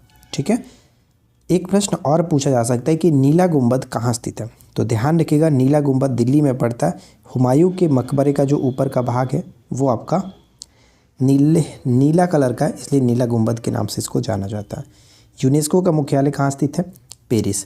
यूनेस्को का मुख्यालय पेरिस में, और न्यूसेफ जो हम जानते हैं जैसे कि यूनेस्को का मुख्यालय तो यहाँ पे आपका पेरिस होता है। जबकि अगर आपसे कहे कि यूनिसेफ का मुख्यालय कहाँ है, तो यूनिसेफ का मुख्यालय आपका पड़ जाता है न्यूयॉर्क में, ये चीज़ याद रखिएगा। यूनेस्को का मुख्यालय पेरिस में, इसकी स्थापना 16 नवंबर 1945 को 16 नवंबर 1945 को लंदन में की गई थी। बॉम्बे योजना ने कितने वर्षों में, बॉम्बे योजना जो कि 1944 में 8 उद्योगपतियों के द्वारा ये प्रस्तुत की गई थी कि योजना थी बॉम्बे योजना, इसने कितने वर्षों में प्रति व्यक्ति आय को दुगना करने का लक्ष्य रखा था। तो 15 वर्षों में दुगना करने का लक्ष्य रखा था। राष्ट्रीय आय 3 गुना। ठीक है, राष्ट्रीय आय 3 गुना करने की, मतलब कहने का तात्पर्य हुआ कि प्रति व्यक्ति आय को दुगना करने का लक्ष्य 15 वर्षों में और राष्ट्रीय आय को 3 गुना करने का लक्ष्य रखा गया था। ठीक है, नेक्स्ट प्रश्न ये बनता है कि लाल बहादुर शास्त्री का जन्म कब हुआ। तो लाल बहादुर शास्त्री का जन्म भी 2 अक्टूबर को हुआ था, लेकिन 1904 में हुआ था। जबकि गांधी जी को तो जानते ही हैं 2 अक्टूबर 1869, ये ध्यान रखिएगा। देखिए, एक प्रश्न ये कि servant of the people society के संस्थापक कौन थे, और अगर ऑप्शन में आपको दिखेगा गोपाल कृष्ण गोखले तो 90% चांस है कि लोग गलती कर देंगे, लेकिन ध्यान रखिएगा servant of the people society के जो संस्थापक थे लाला लाजपत राय थे। इन्होंने 1921 ईस्वी में लाहौर में इसकी स्थापना की थी, servant of the people society, ये चीज़ याद रखिएगा। जबकि श्यामजी कह रहा हूँ, सर्वेंट ऑफ इंडिया सोसाइटी जो है वो गोपाल कृष्ण गोखले 1905 में किया था, इस चीज़ को याद रखना। नेक्स्ट है कि पहला आर्थिक सर्वेक्षण कब प्रस्तुत हुआ। तो 1950 से 1951 के बीच पहला आर्थिक सर्वेक्षण प्रस्तुत हुआ था। नीति आयोग के CEO जो कि कौन है, तो नीति आयोग के वर्तमान में CEO BVR सुब्रमण्यम, और नीति आयोग के अध्यक्ष तो प्रधानमंत्री होते हैं, और इसके वर्तमान में जो उपाध्यक्ष है वो कौन है, आप नीचे कमेंट करके बताइए। ठीक है, नेक्स्ट है कि तीस्ता नदी कहाँ से निकलती है। तीस्ता जो नदी है वो निकलता है पहुनरी ग्लेशियर से निकलता है, इसको याद रखिएगा, पहुनरी ग्लेशियर से। नेक्स्ट है कि वर्ष 1999 में भारत और पाकिस्तान ने शांतिपूर्ण तरीके से कश्मीर मुद्दे को पारस्परिक रूप से हल करने के लिए किस समझौते पर हस्ताक्षर किया था। वो था आपका लाहौर समझौता इंपॉर्टेंट रहेगा। भारत के पहले महान्यायवादी कौन थे। भारत के पहले महान्यायवादी थे MC सीतलवाड़। सबसे लंबा कार्यकाल 13 वर्ष का रहा इनका, MC सीतलवाड़ का, और सबसे कम समय तक के जो महान्यायवादी रहे वो है सोली सोराबजी। तो ये सब याद रखना है। चलिए आगे बढ़ते हैं। नेक्स्ट पॉइंट आता है हमारा कि हरिहर नाथ क्षेत्र किस मेला के रूप में जाना जाता है। हरिहर नाथ जो मेला है वो हम सोनपुर मेला के नाम से जानते हैं, सोनपुर मेला। और भगवान हरिहर नाथ जो है इनके उपलक्ष्य में ये मनाया जाता है, यानी जो शिव और विष्णु हैं इन्हीं के रूप में जाना जाता है हरिहर नाथ। सूरजकुंड मेला एक आता है जो कि हरियाणा में लगता है प्रत्येक वर्ष, और दुनिया का सबसे बड़ा ये शिल्प मेला है। ठीक है, सूरजकुंड मेला। विधान परिषद के कितने सदस्य हर 2 साल में चुने जाते हैं। तो विधान परिषद के 1/3 जो सदस्य होते हैं प्रत्येक 2 वर्ष पर चुने जाते हैं। ये इंपॉर्टेंट रहेगा, इसको याद रखिए। और अगर आपसे पूछे कि द्विसदनीय विधायिका वाले राज्य वर्तमान में कौन कौन है या फिर कितने राज्य हैं, तो द्विसदनीय विधायिका वाले टोटल 6 राज्य, जिसको हम लोग छोटे से ट्रिक से याद रख सकते हैं, बुक मत, ठीक है। यानी कि कोई छोटा बच्चा है उसको आप बोलोगे कि कॉपी पर इधर उधर बुक मत, मतलब पेन मत चलाओ, बुक मत। तो यहाँ पे देखिए बी से बिहार और यू से उत्तर प्रदेश, के से कर्नाटक, एम से आपका महाराष्ट्र, ए से आंध्र प्रदेश और टी से तेलंगाना हो जाएगा, ठीक है। ये 6 राज्यों में द्विसदनीय विधायिका है। नेक्स्ट है कि किस प्रसिद्ध कवि को मकरकंद, ठीक है, मकरंद या फिर मकरकंद, यहाँ पे मरकंद के नाम से जाना जाता है। किस प्रसिद्ध कवि को मरकंद के नाम से जानते हैं? पंडित मदन मोहन मालवीय। पंडित मदन मोहन मालवीय को हम लोग मरकंद के नाम से जानते हैं। इन्हें और भी उपाधियाँ दी गई थी, जैसे महामना के नाम से तो हम जानते ही हैं, साथ ही साथ मार्कंड याद रखिएगा, मार्कंड भी इन्हीं को कहते हैं। बीएचयू की स्थापना 1916 में वाराणसी में किया था। लीडर एक इनकी पत्रिका थी जो कि मालवीय ने ही स्टार्ट किया था, और भारत रत्न से भी इनको सम्मानित किया गया था 24 दिसंबर 2014 को। 24 दिसंबर 2014 को 153वीं जयंती के एक दिन पहले इनको सम्मानित किया गया, क्योंकि इनकी जयंती 25 दिसंबर को होती है। पंचतंत्र का फारसी अनुवाद फैज़ी ने किया था, जो कि अकबर के 9 रत्नों में से एक थे फैज़ी, और पंचतंत्र की जो वास्तविक रचयिता है विष्णु शर्मा को जानते हैं हम लोग। नाटो के सदस्यों की संख्या कितनी है? तो नाटो के सदस्यों की संख्या टोटल 31 है, और सबसे नवीनतम सदस्य जो कि हो जाता है 31वां सदस्य फिनलैंड, और 30वां सदस्य मैसिडोनिया था, 2019 में शामिल हुआ था। ये पॉइंट याद रखना है। नेक्स्ट हमारा बनता है कि विश्व रेबीज दिवस प्रत्येक वर्ष कब मनाते हैं? विश्व रेबीज दिवस प्रत्येक वर्ष हम लोग 28 सितंबर को मनाते हैं। 28 सितंबर को बृहदेश्वर मंदिर बनाया गया, कहाँ पर? तो ये तो तमिलनाडु के तंजौर में बनाया गया था, और इसे राज चोल के द्वारा बनाया गया। शिव को समर्पित ये मंदिर है, और बृहदेश्वर मंदिर अपने आप में बहुत ही फेमस मंदिर है, तो याद रखना है। क्षोभ सीमा या फिर ट्रोपोपॉज क्या होता है? तो क्षोभ सीमा क्षोभ मंडल और समताप मंडल के बीच की सीमा होती है। क्षोभ मंडल की मोटाई भूमध्य रेखा पर अधिकतम होती है, लगभग 16 किलोमीटर के आसपास होता है, राइट। नेक्स्ट पॉइंट होता है कि गुप्त वंश का पहला शासक कौन थे? गुप्त वंश के पहले शासक जिसने महाराजा धीराज की उपाधि धारण की थी। तो गुप्त वंश के संस्थापक के रूप में हम किसे जानते हैं? श्रीगुप्त को, लेकिन वास्तविक संस्थापक चंद्रगुप्त प्रथम को जाना जाता है, और गुप्त वंश के पहले शासक हुए जिन्होंने महाराजा धीराज की उपाधि धारण की, चंद्रगुप्त प्रथम ही थे, ठीक है, चंद्रगुप्त प्रथम, राइट। नेक्स्ट है कि चांदी के सिक्का जारी करने वाले पहले गुप्त शासक कौन हुए? तो चांदी के सिक्का जारी करने वाले पहले गुप्त शासक चंद्रगुप्त द्वितीय हुए, जिन्हें हम लोग विक्रमादित्य के नाम से भी जानते हैं। कविराज किसकी रचना है? तो समुद्रगुप्त की रचना है। भारत के नेपोलियन के नाम से इनको जाना जाता है। वी.एस. स्मिथ ने कहा था इनको, भारत का नेपोलियन, समुद्रगुप्त को। मुगल शैली की पहली कृति कौन सी है? मुगल शैली की पहली जो कृति है वो है तूतीनामा। तूतीनामा जो कि एक तोते की दास्तां होता है, इसका अर्थ। और साथ ही साथ अगर आपसे पूछे कि तूतीनामा के लेखक कौन है, तो याद रहेगा तूतीनामा के जो लेखक हैं नक्साबी के नाम से जानते हैं हम लोग, नक्साबी, ठीक है। इसमें 250 लघु चित्रों के साथ 52 कविताएं का संकलन किया गया तूतीनामा में। गोदावरी का उद्गम कहाँ से होता है? तो गोदावरी नदी का उद्गम होता है पश्चिमी घाट में, नासिक के त्र्यंबकेश्वर से। नासिक के त्र्यंबकेश्वर से। सहायक नदी की बात करें तो सहायक नदियों में पेनगंगा, वैनगंगा, वर्धा, पर्णहिता, पेंच, कन्हन, सबरी, इंद्रावती, प्रवरा और मंजिरा, ये सभी गोदावरी की प्रमुख सहायक नदी है। गोदावरी जो कि दक्षिण भारत की सबसे लंबी नदी है, और इसे हम लोग दक्षिणी गंगा के नाम से भी जानते हैं। ये इंपॉर्टेंट पॉइंट आपका बन जाता है, ठीक है। इससे पहले आपको 25 पेजेस तक कंप्लीट कराया जा चुका। अब इसके आगे हम देखेंगे। तो पहला प्रश्न यहाँ पे ये है कि निजाम सागर परियोजना किस नदी पर है? तो ये मंजिरा नदी पर है और हैदराबाद में पड़ता है। मंजिरा नदी की बात करें तो मंजिरा किसकी सहायक नदी होती है? गोदावरी की सहायक नदी है मंजिरा, ठीक है, याद रखना। नेक्स्ट है कि रंपा विद्रोह शुरू हुआ, तो ये 1922 में शुरू हुआ था रंपा विद्रोह, लेकिन उससे ज़्यादा महत्वपूर्ण है कि इसके नेतृत्वकर्ता कौन थे? तो नेतृत्वकर्ता अल्लूरी सीताराम राजू, ठीक है, अल्लूरी सीताराम राजू। 92वें संविधान संशोधन द्वारा कितनी भाषाओं को जोड़ा गया था? 92वें संविधान संशोधन के द्वारा 4 भाषाओं को जोड़ा गया था, और वो 4 भाषाएं संथाली, मैथिली, बोडो और डोगरी थी, जिसे हम लोग संडोबम से याद रख सकते हैं चारों भाषाओं को। इसके बाद अगर हम बात करें तो 71वें संविधान संशोधन के द्वारा 3 भाषाओं को जोड़ा गया था, जो कोंकणी, मणिपुरी और नेपाली था। ठीक है, ये 3 याद रखेंगे। सबसे पहले सिंधी भाषा को जोड़ा गया 21वें संविधान संशोधन 1967 के द्वारा 15वीं भाषा के रूप में, क्योंकि हम जानते हैं कि मूल संविधान में 14 भाषाएं थीं, बाद में इसे 15वीं जोड़ा गया। उसके बाद 3 और भाषाओं को जोड़ा गया 71वें संविधान संशोधन के द्वारा, और आखिरी में 4 भाषा को जोड़ा गया था। ये 4 भाषा आप यहाँ पे देख सकते हैं, तो इन सभी को याद रखेंगे। नेक्स्ट पॉइंट आता है अनुसूचित क्षेत्रों और अनुसूचित जनजातियों का प्रशासन और नियंत्रण किस अनुसूची में सम्मिलित है। संविधान में 12 अनुसूचियों के बारे में उल्लेख मिलता है। उनमें से 5वीं अनुसूची का जो संबंध है वो अनुसूचित क्षेत्रों और अनुसूचित जनजातियों के प्रशासन और नियंत्रण से संबंधित है। लेकिन इस क्वेश्चंस में सिर्फ और सिर्फ 4 राज्यों के बारे में उल्लेख कर दे तो फिर हम वहाँ पे 6ठी अनुसूची को टिक करेंगे। ध्यान दीजिएगा, 6ठी अनुसूची में सिर्फ 4 राज्यों के बारे में बात कही जाती है, असम, मेघालय, त्रिपुरा और मिजोरम। एग्जाम्स में आपसे क्वेश्चंस पूछा जाता है कि निम्नलिखित में से किस राज्य पे ये लागू नहीं होता है, कौन सा राज्य इसमें नहीं आता है। तो इन 4 राज्यों को अच्छे से याद रखिए, असम, मेघालय, त्रिपुरा और मिजोरम में जनजातीय क्षेत्रों के प्रशासन के लिए 6ठी अनुसूची का संबंध हो जाता है। ठीक है, अटल पेंशन योजना कब स्टार्ट किया गया था?